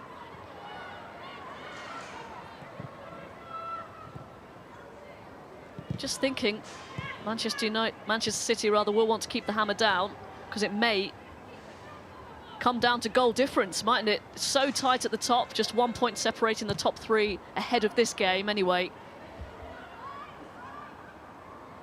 So these margins might come into play come the end of the season. Definitely, and I think some of the results that Man City have been getting, they'll be certainly wanting to show that they're back in form, they can keep clean sheets and score goals. Now that they have Ellen White back, Georgia Stanway back, they can score goals and be a threat. Lovely technique, wasn't it, from Ellen White? Just couldn't quite keep it under the crossbar. That's right, but I think you see the mistake from Middag, just passing it to a centre-back. And then Bullard just sets it off to Ellen White. But it's just unnecessary. You know, you haven't had to make Man City work hard for that opportunity. You're just giving them another opportunity to shoot a goal.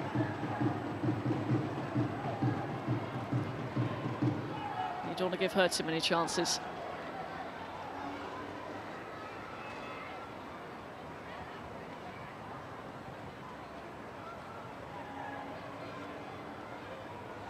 Hemp. Good burst from her. Lehman wins the throw.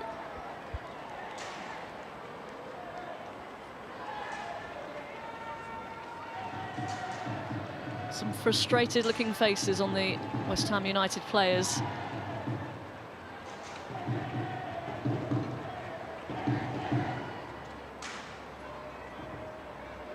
If you notice there, the gloves are off. There we go, it's a sign. She means business. She can deliver the ball wherever she wants on the pitch now.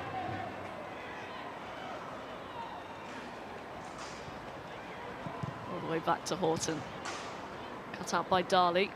It's Bonnet. So many technicians on the pitch for Manchester City.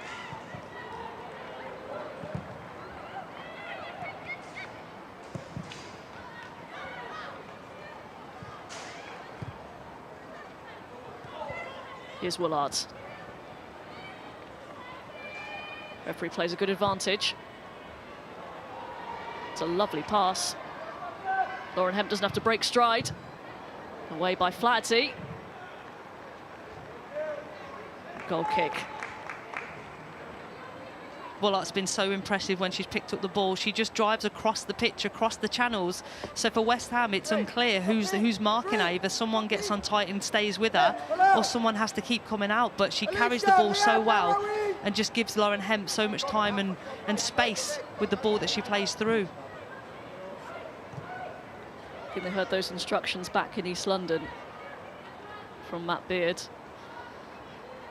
It might be a bit of an uncomfortable coach ride home. Yeah, especially because in his mind, and I'm sure in the majority of these players' mind, maybe not the new players that have come in this season, but you know, last season's results and the FA Cup final, that stays with you for a long time. And you know, you have to raise your game and want to put that to bed and prove people and prove yourselves right that you can perform. And unfortunately, they haven't done that today, which is the most disappointing thing.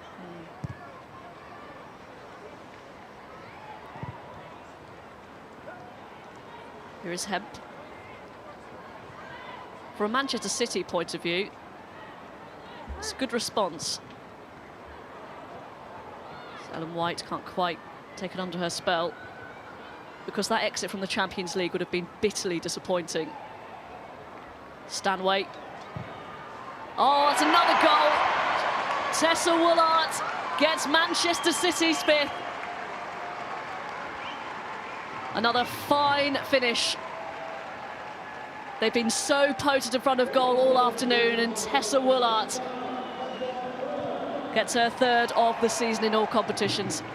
I think Tessa Woolart deserves that goal. She's been superb so far. Some of the positions she's found, and just the dangerous play that she's been producing. She's been so dangerous for Man City, but all credit to Georgia Stanway. She rides a tackle, stays on her feet, And again, Tessa Bullart's just outside the goal, but it feels like the West Ham back four are so narrow, so tight, that Tessa Bullart can have a touch and pick her spot again. And again, the opposite corner from where you are, you know, it's always a tough one for the keeper, but executing fine finishing again. I was just going to mention that Anna Morehouse, can't really blame her for any of these goals. They've been absolutely perfect finishes. Stanway on a hat-trick and clearly wants it.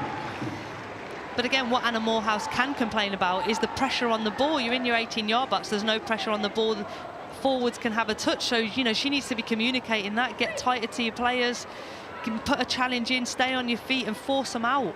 So at least she can get good shape and good numbers behind the ball, but it's seen, you know, she can have an input into the organisation in front of her.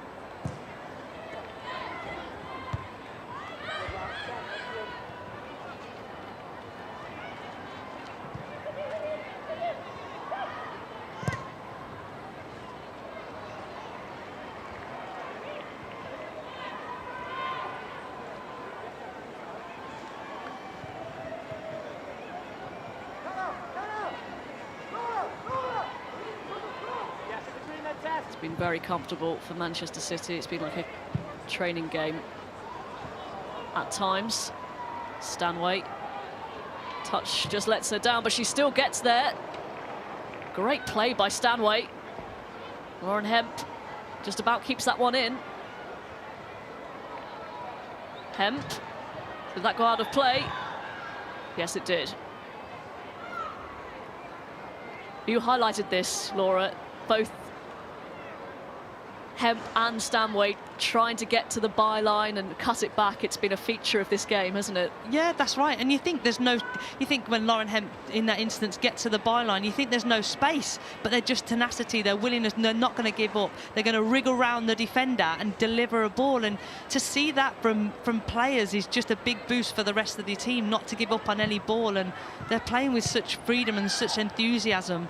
Like they're fearless and they want to keep going. They want more. It feels like Man City want even more goals. They're not. They're relentless. They're not going to stop.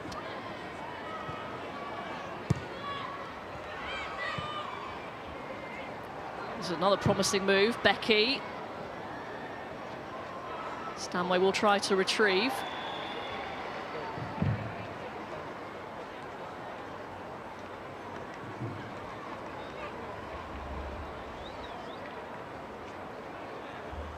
Gents.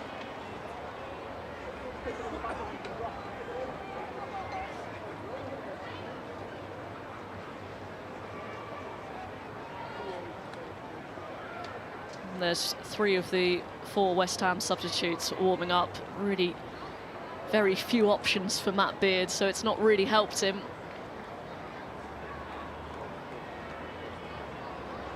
And Brooke Hendricks, we saw her with a water bottle down her front before kick-off. I wonder if that's been removed now. I assume it has.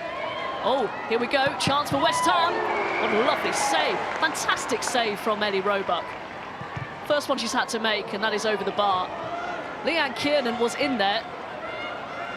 That's a big save from Ellie Roebuck. The first time in the game that she's been called upon, and to deliver that. Janine Becking getting caught on the ball, not quite knowing where the Kiernan, the pressure's coming from. And Kiernan, that's what she was tenacious. She wasn't going to give up. And again, she's wriggled through. But again, that's a good save from Ellie Roebuck. Stay up as long as you can. Make yourself as big as you can. And a little glimpse of hope for West Ham.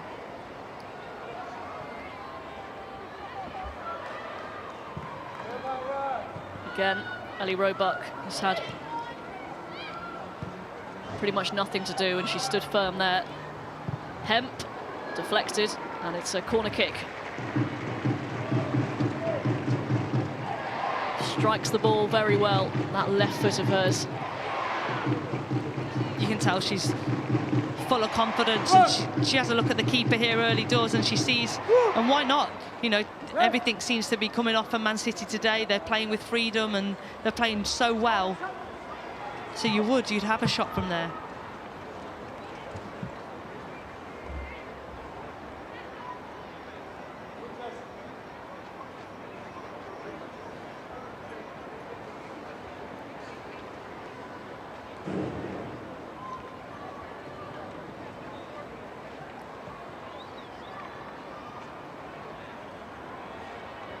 Maybe another delivery from Caroline Weir. Nearly a sixth. Jill Scott sort of bounced off her, couldn't control. I think that chance was easier than the first one that they scored from a corner. I think it's disappointing to see Anna Morehouse still stood on her line when it's in a 6-yard box. Could she come out and affect the ball, especially she's seen it coming a long way from Caroline's Weir's foot. But again, I think if Jill would have got a need to it would have gone in. I think that was an easier opportunity than the one than Ellen White scored. Again, uncontested, wasn't it? Just landed nearly on her lap, Jill Scott. Been an awkward height, wasn't it? But some lax defending once again. White handball.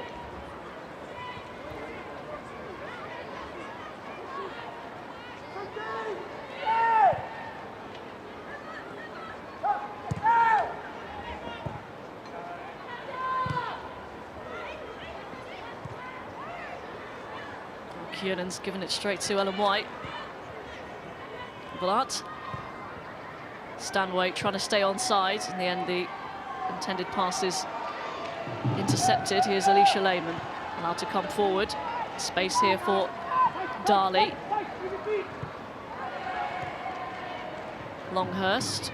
Baunack, not the best cross. Easy for Roebuck. And that's disappointing because that was a promising bit of build-up play.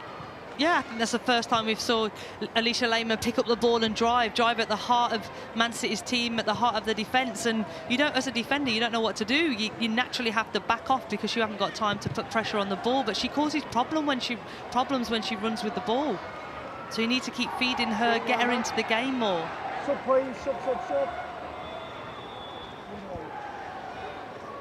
Substitution then for West Ham United. Leanne Kiernan, who's had West Ham United's best opportunity just a few moments ago.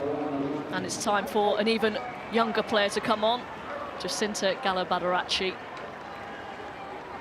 That was my Saturday evening, by the way, learning that. And mine.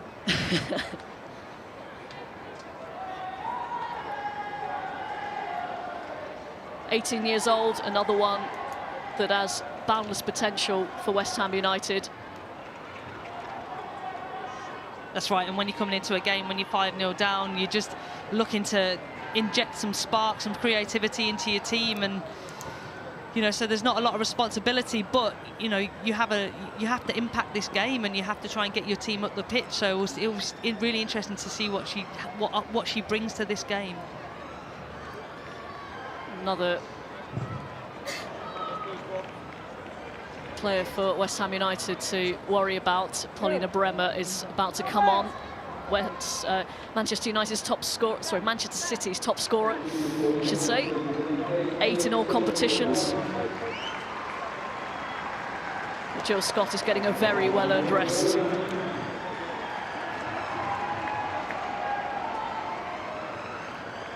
Bremer coming on, suffered a terrible leg injury on her debut a couple of seasons ago. Took her a while to get back to full fitness and then to match fitness and goal-scoring form. Understandably, it's a really dreadful injury. But finally, this season, she seems to have come to life once again, Paulina Bremer.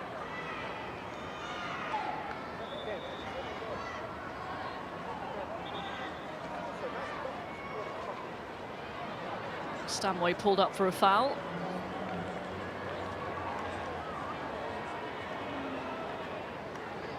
Again, it is a clear foul.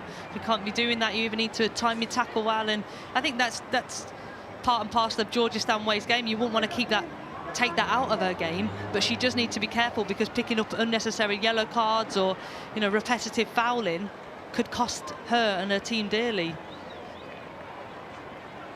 Jill.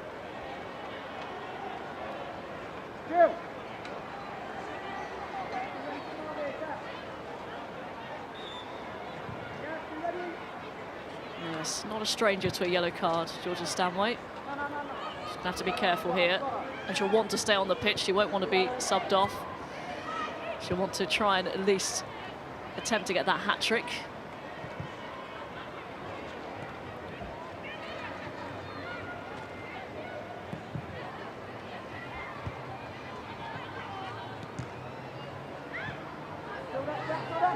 Here's Becky.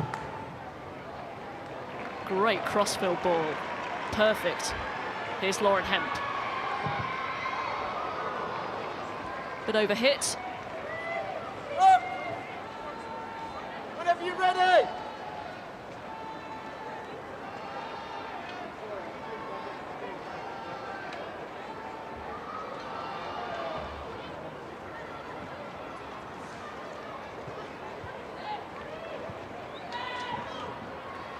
Here's Stanway.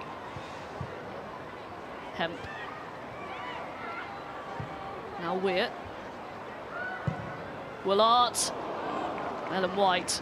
Can't have been far away from that. It's a nice little link-up play. The disguise and the weight that Weir puts on the ball to Willart, and then she just fires it across the goal. It's actually a wonderful cross, and she knows Ellen White knows it's a great opportunity. Even a touch off a defender, that goes in the goal as well. So it's a great delivery. And you just know that Ellen White's going to throw herself at the ball because any nick goes in. Another substitution. Tessel Midarga's had an unhappy return to the Academy Stadium. And looks like Brooke Hendricks is coming on in her place. Be interesting to see if this is a reshuffle in terms of formation for West Ham United. I'm sure the hot water bottle has been removed now she's on the pitch, hopefully. Yeah, I'm sure.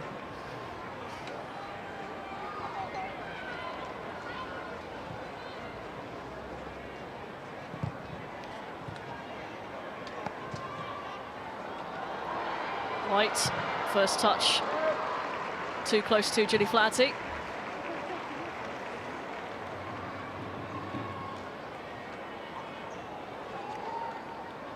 It's the moment we've been waiting for. The long throw, maybe. Let's see what she decides. Megan Campbell.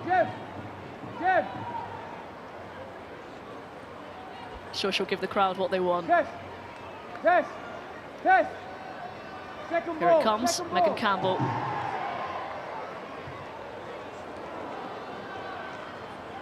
And again, exactly, it served its purpose. It causes so many problems. You think someone else is going to get it, you stick a leg out, your head, and again, it's no Manchester City player touched that, but they've resulted in a corner, so it's worked because now they can execute one of their routines that they've done from the training pitch.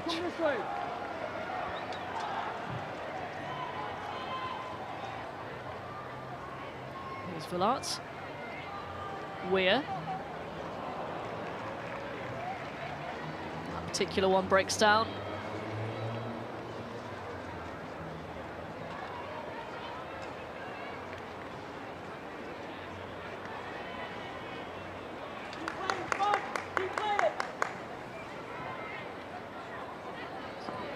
Morehouse trying to find a teammate. She only finds a sky blue shirt. It's picked up by Burnout. Hemp first to it.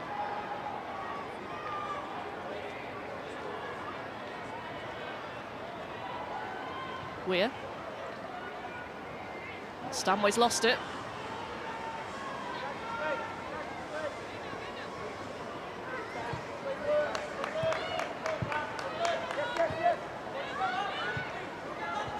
Here's Vettelin.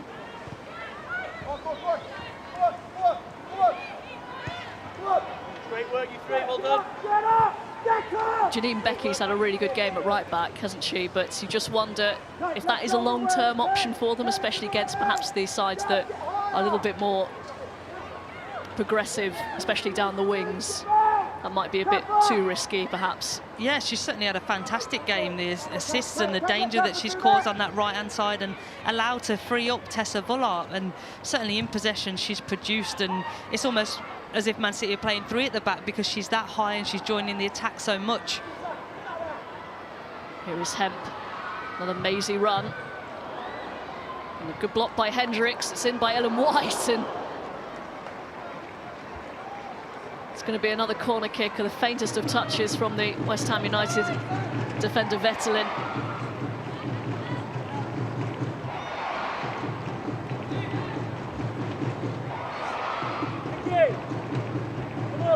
Again, Lauren Hemp putting in a a fine delivery. And again, the only criticism is that could she beat that first player? Could she really pick someone out? We've seen how effective the pullback is in this game. But as ever, Ellen White's alive and prepared to make a bad ball into a good ball. It's well held by Morehouse.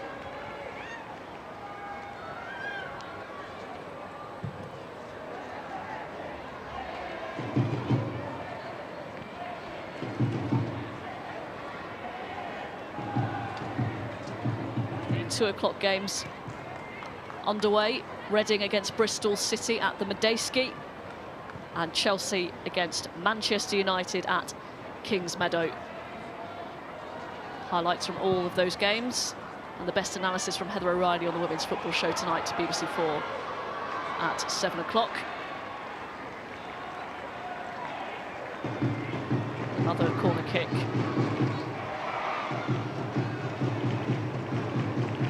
It's not a familiar feeling for Gilly Flaherty. Usually been in teams that are much more defensively solid. That's right, but she learned some key lessons last year with being with West Ham, and she'll know exactly what it takes and what they're missing today. But it's what you do about it on the training pitch, and I'm sure she'll be motivating her players to put it right as soon as they can, because they can't keep doing this. Vollart.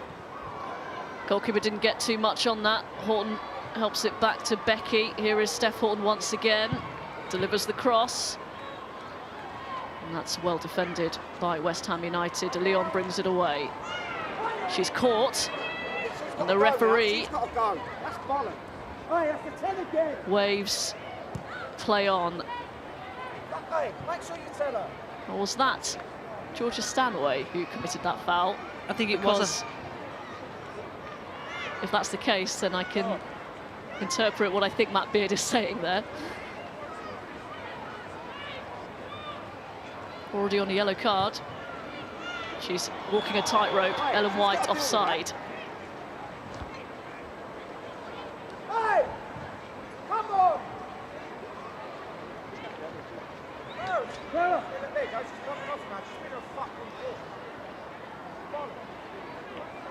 Have a look at this, Leon. Well, she was certainly caught late, wasn't she? Yeah, she was. Didn't attempt to play the ball. And that's good refereeing, actually, from Stacey Pearson. She didn't forget, and Georgia Stanway, having scored 2 goals and made an assist, has been sent off. An eventful afternoon for Georgia Stanway. There was, I think we were only just talking about it, Robin, a few minutes before. Really disappointed because she's made such a big impact to this game. She's so dangerous for Man City, so dangerous for the league, and she's an exceptional talent. The brace today that she got, it made it look easy. You know, she's such a talent, but you know, those petulant nicks, late challenges, late knocks. The referee's got every right to yellow card in both incidences, but you know, unfortunately, it's a tough, harsh lesson that she's learnt today, but one she needs to learn quick, because she doesn't need to do it. Her team don't need Georgia Stanway to make those challenges. A lesson that must be learned quickly. Yeah, and look, she's only a young player, so I'm sure she'll, you know, and with the senior players that she's surrounded with at Manchester City, I'm sure they will help her learn. And again, you wouldn't want to she makes some fantastic tackles. You wouldn't want to take that out of her game. But the petulant, the consistent, there's no need. You know, Leon was still in her own. She's still in her own half, only just coming out of her defensive third. She was not going to put Man City in any danger, so there was no need to make that challenge. Here is Lehman. Now Leon. Tried to find Darley. She does so at the second attempt. Trying to work the opening here. Cross towards Longhurst. Easily cut out. Now here's Lauren Hemp. Bursting forward. Still Lauren Hemp. Just wide. What a fantastic individual goal that would have been, to pick up the ball. And the way she just breezes into the opposition's half makes it look so easy, but to control the ball and keep it so close to your feet at that speed, you know, is a difficult skill, but she makes it look very easy. It should only be a 1-match suspension for Georgia Stanway, by the way, 2 yellow cards, and they will welcome back Kira Walsh from a 3-match suspension in their next game away at Everton in the Continental Cup. So for Manchester City, if she was going to get a red card, they've timed it just about right, and it won't cost her team today, but against any other team it could have. Yeah, you're right. I think it's a bigger picture than that, though, Robin, as well. It's chance for Longhurst. It's about Georgia Stanway has only recently come back from injury. It's about getting her in form. She scored 2 goals today, but you wanted to score 2-3 goals in the next game and in the next game after that. It's about getting her in form because they need to produce some good performances in the upcoming games. Tyler Toland ready to come on for Manchester City.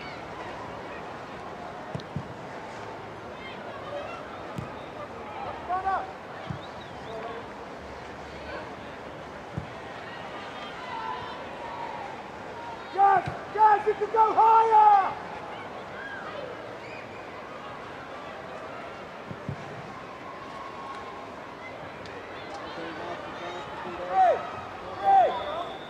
Adriana, tell Jess to stay higher!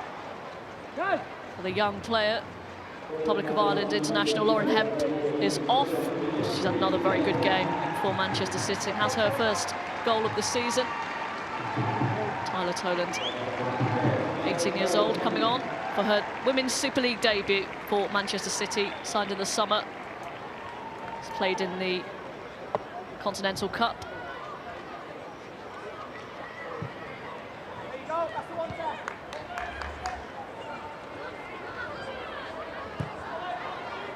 Toland, as a midfielder, can shore it up a little bit. It's Manchester City slightly top-heavy after Georgia Stanway was dismissed. Come home.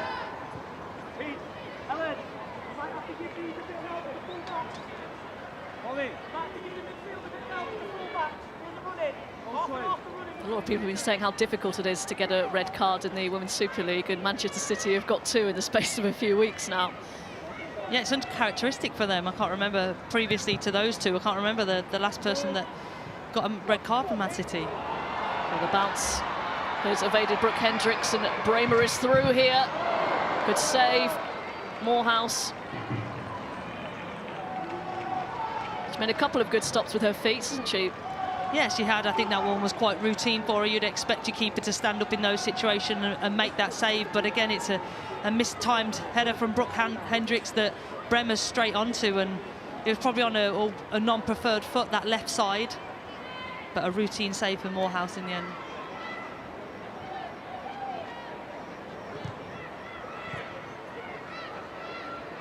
Weir. Acres of space for Becky. First touch not great. She'll keep it in though. Delivers to the back post. Bramer with a miscue.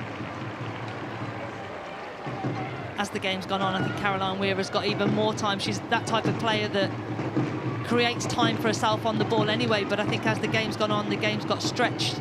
She's had even more time, and she can just pinpoint passes anywhere on the pitch. And that's why Man City is still so dangerous, because Becky's getting so high and wide that it's just an easy out ball for Weir. She already knows she's there. That's a good take as well from Caroline Weir. Takes aim. The unfavoured right foot. Morehouse saw that all the way wide.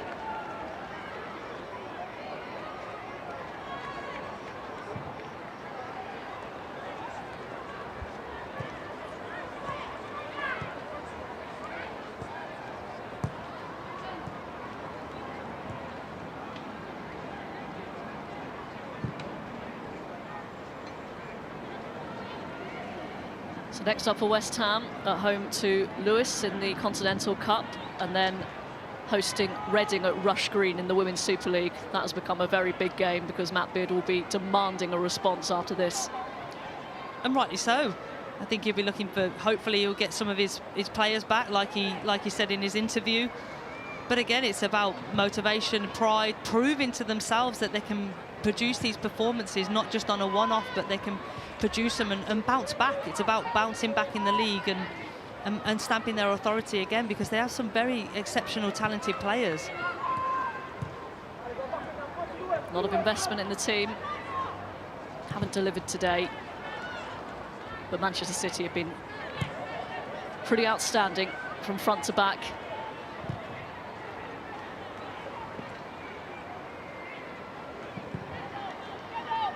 It's a deep cross. Lehman's under it and nearly helped on by Leon.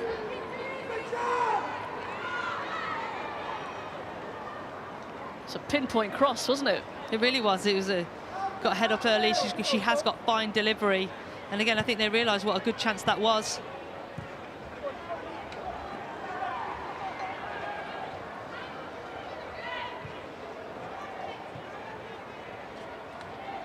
Volat. Still just the one goal conceded so far in the Women's Super League for Manchester City. They are so tight at the back, and that was their last game against Arsenal, which they lost 1-0. Such a good defence. And you can see why, can't you? Because it starts from the front, doesn't it? It really does, and especially adding a player like Ellen White, who sets the tone from the front, can read the situation, when to press, when not to press, when she's connected, when she's not connected. It sets the tone for the whole team, and the whole team just follow. So they do pride themselves very much on that. And you can see today how quickly they've won back the ball, hunted in packs, and made it look so easy, but it's really not. Becky. Bremer's kept it in. It was Gemma Bonner who kept it in. It was towards Bremer.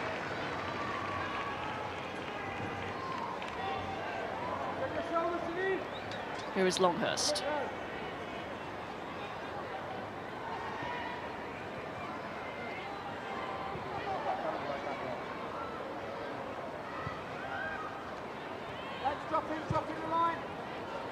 There's maybe one criticism from Manchester City. They've had so many set pieces, corners, etc. They haven't taken advantage of them enough, have they? The first goal obviously coming from the corner, but they've been very creative with them.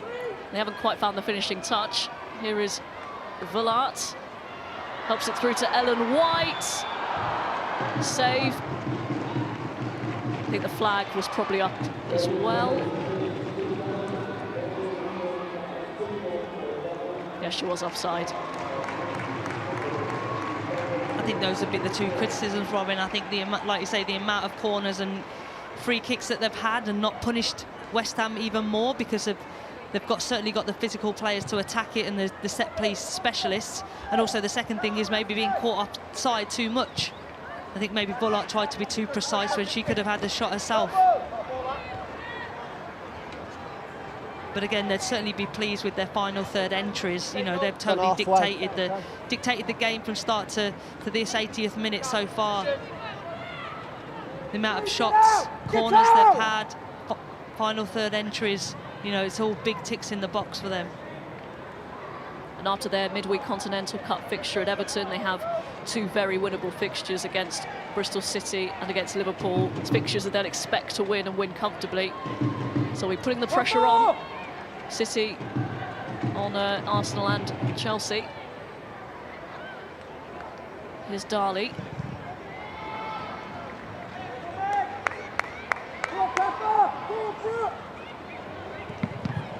Oh, the shot from Leon, blocked by Gemma Bonner, who gets her head to it again.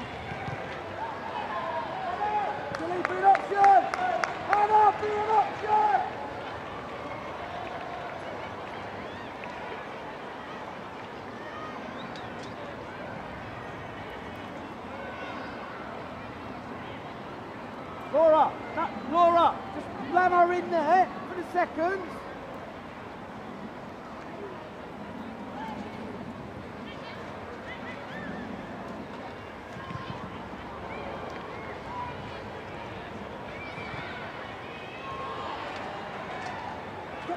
Hey, recover!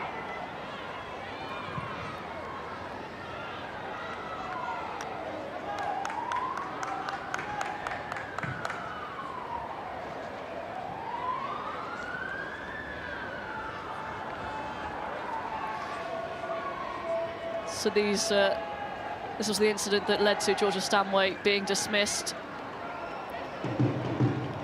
May seem pretty innocuous, but she put in a few of those challenges, hadn't she? And it was on her second yellow card. That's right, and I think Georgia Stanway was, you know, I think she was trying to say she probably didn't go for the ball. She tried to get out the way, and that Leon maybe ran into her. But again, it's just the petulance, the annoyance, and again the not trying to play the ball. And you know, they're on a break, they're on a transition. You're trying to prevent that from happening. But all credit to the referee. I thought she dealt with it very good.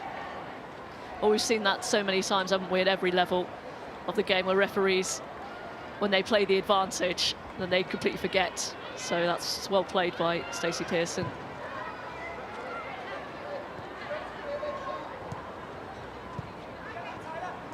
Here is Kenza Dali. Put a thump down to earth for her after she started a 6-0 win against Serbia for France in their European qualifier.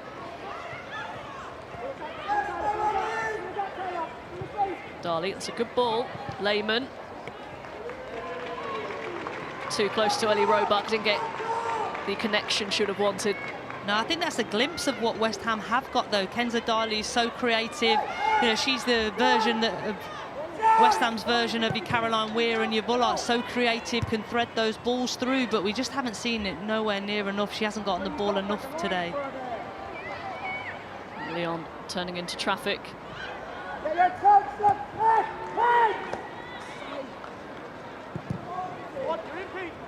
Becky goes long towards Bremer.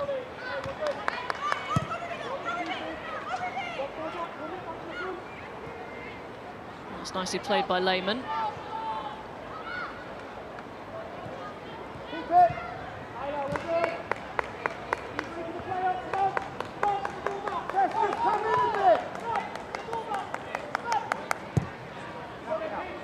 Drop in!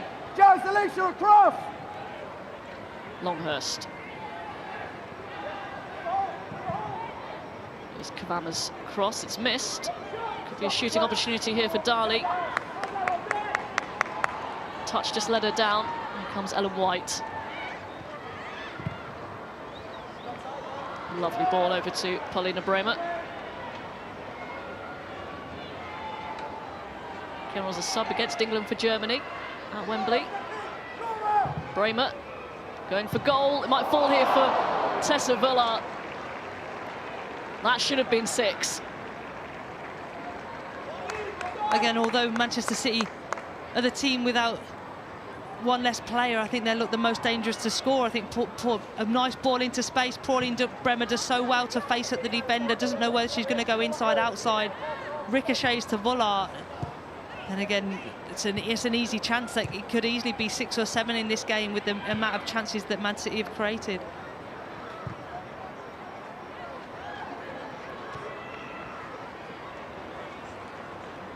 Yeah, since Georgia Stanway was sent off, I haven't really noticed an awful lot of difference, really. The passive play, perhaps a tad more possession. Yeah, and you'd expect that, Robin, to be honest. I think Man City are quite happy to sit a little bit deeper and transition because they are a player down, and you know, they don't want to work a lot harder than they have to. Bonner's clearance.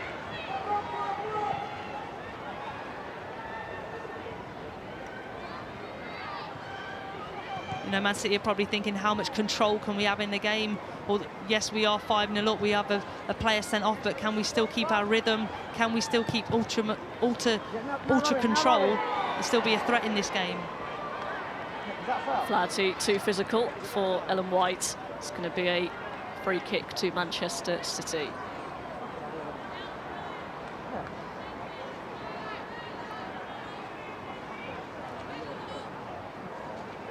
Again, that's one of the main differences between these two teams. When the ball gets played up to Ellen White, she either holds it, brings others into play, or wins a free kick. When the ball was being played up to Leon in the first half, wasn't sticking. It wasn't getting a free kick, wasn't sticking, and it has a massive impact on your team.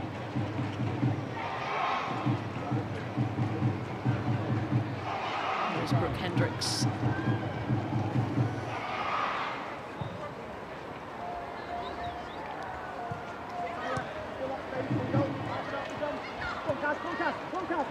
Here's Dali. Reading have scored 2 goals in 2 minutes against Bristol City. They lead 2-0. Remy Allen and Brooke Chaplin, and Brighton Hove Albion have taken the lead against Birmingham at the Amex penalty from Green there. Bramer will get there. Not a bad effort at all. So impressive that, from a Man City point of view, that they're still carving West Ham open. Great through ball, and you can see Bremer's already seen that Morehouse is off a line. And she knows what type of technique she wants, just to try and lob the ball over her, but just can't execute it. And Laura, in just a minute we'll ask you your Barclays FA Women's Super League Player of the Match.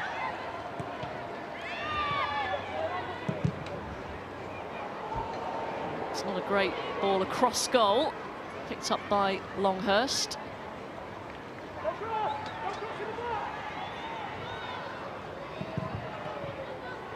There's a chance here, and a handball claim. It's another good handball claim, this time for West Ham United.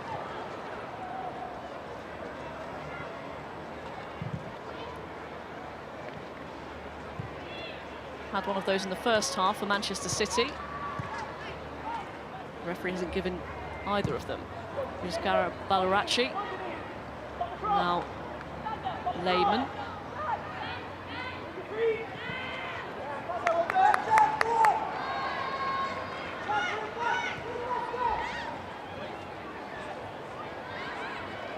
Returned by Ellen White.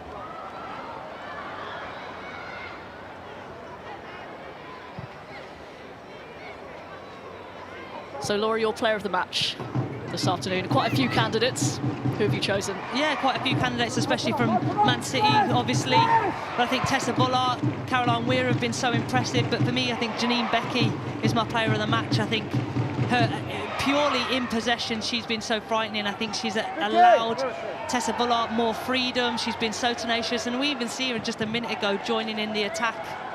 And really she's full of energy. Although it's not a preferred position, in attack she offers so much to Man City, and I think the crosses and the assists that she's provided today has been sensational.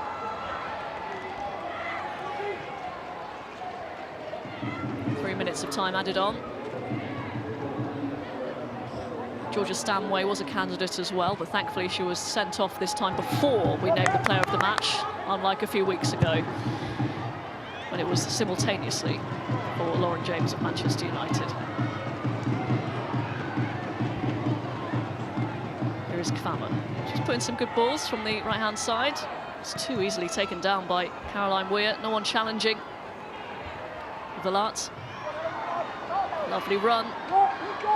Ellen White's up ahead to the right. Bramer on the left. Still going, Villart. Might fall here for Ellen White. Unselfish Bramer. Good save, Hannah Morehouse. Another big chance. Another huge chance, and you can just see Man City are just enjoying this game. They don't want it to stop. They know that they can score more goals, and West Ham are there for the taking.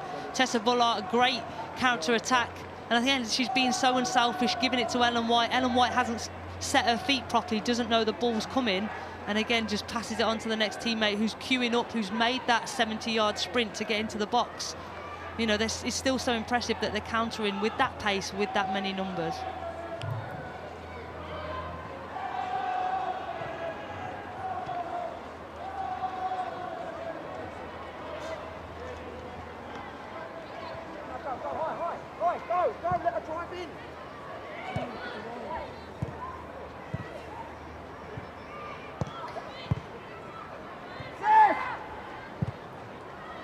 Into the final minutes of added time.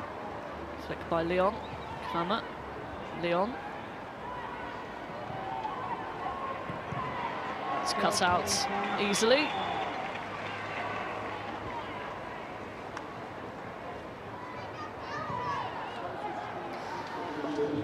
Matt Beard is going to use his full complement of substitutes.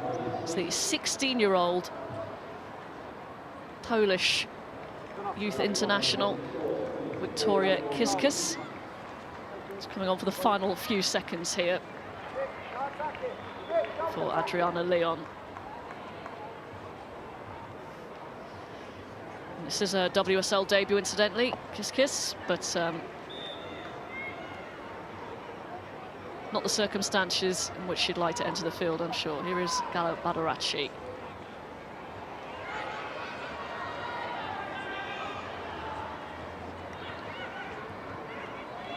It's a nice ball for Dali. Oh, off the post.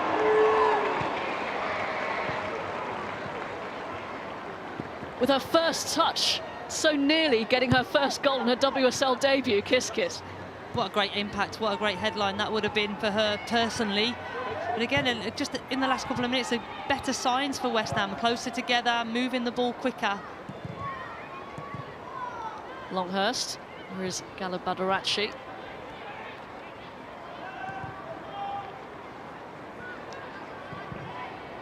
Cross once again, Kiss Kiss is there.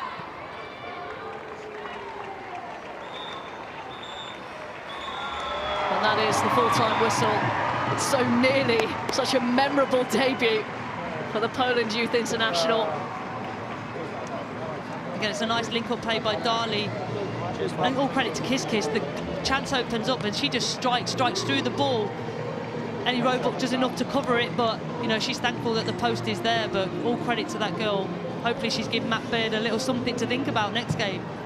Well, that would have been the highlight of a disappointing afternoon for West Ham United. Well beaten at the Academy Stadium. Ellen White got the scoring going. They scored 4 in the first half, 2 from Georgia Stanway as well before she was sent off in the second half. She'll be suspended for their Continental Cup game at Everton in midweek. Lauren Hemp got the 4th, and then Tessa Vullart got the 5th to round off a very productive afternoon for Manchester City. So we'll try and get some reaction from our player of the match, Janine Becky, before we bid you farewell. But Laura Bassett, a statement for Manchester City. A really positive response. You know, the last time out in the league, they unfortunately lost to Arsenal, but a really positive response, exactly what Nick Cushing would have asked from them. But you know, how they approached this game and played it from the first minute to the last minute was impressive, and the fact that they were able to bring off the likes of Jill Scott, rest those players, you know, is all credit to them, but fully deserved. And they played like professional. They played professional, like they wanted to win, like they wanted to be champions, like they had a purpose, a point to prove, and all credit to them. So a very happy camp for Nick Cushing and Manchester City. As for West Ham United, Laura, still lots of work to do. Yeah, really, you know, they show glimpses. They have some great attacking flair, some really individual talent, but in terms of defensive organisation as a team, from the keeper right through to the forwards, you know, it was too Manchester City didn't really need to go over them. They could just go through them with the balls, and that for me is a big warning sign, because it means that your units and your players, there's gaps in between the units, and it's too easy. So, you know, they certainly need to get back to the training ground, make it be more defensively stable, committed, organised, and communicate through their problems. And certainly in some incidences the fullbacks were too high too early, and you know, I'm sure Matt Beard will be wanting an individual reaction from each and every player next game.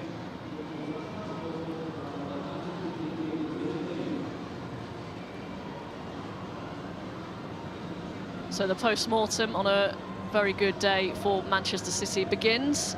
I'm sure they'll analyse and reflect on the win as well as the defeat. It looks like Gilly Flaherty's leading the meeting here. She is such a leader, and this will have hurt her in particular, wouldn't it? Yeah, hugely, and like you say, Gilly's a leader. She takes ownership and responsibility, and they'll be wanting to do that as players themselves, take that ownership and responsibility and learn and move on from this, but learn the crucial lessons that today's provided.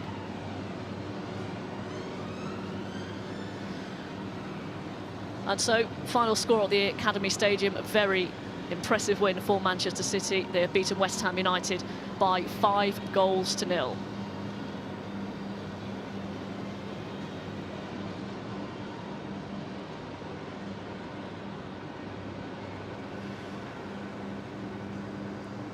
So thank you for joining us today at the Academy Stadium. More sporting action ahead as Great Britain face Belarus in the second of their 4-game qualification round for the FIBA Women's Eurobasket 2021. You can watch that today 10 to 5 this afternoon on the Red Button iPlayer and the BBC Sport website. And we'll have reaction and analysis from today's game and all of the games from the Barclays FA Women's Super League on the Women's Football Show tonight at 7 o'clock on BBC 4 and a repeat on BBC 1 at 11:15. That's just about it from us today on the Women's Football Weekend. We hope you enjoy yourselves. Make sure you get to a game if you can. If not, make sure you watch the highlights. Enjoy the rest of your weekend. Goodbye.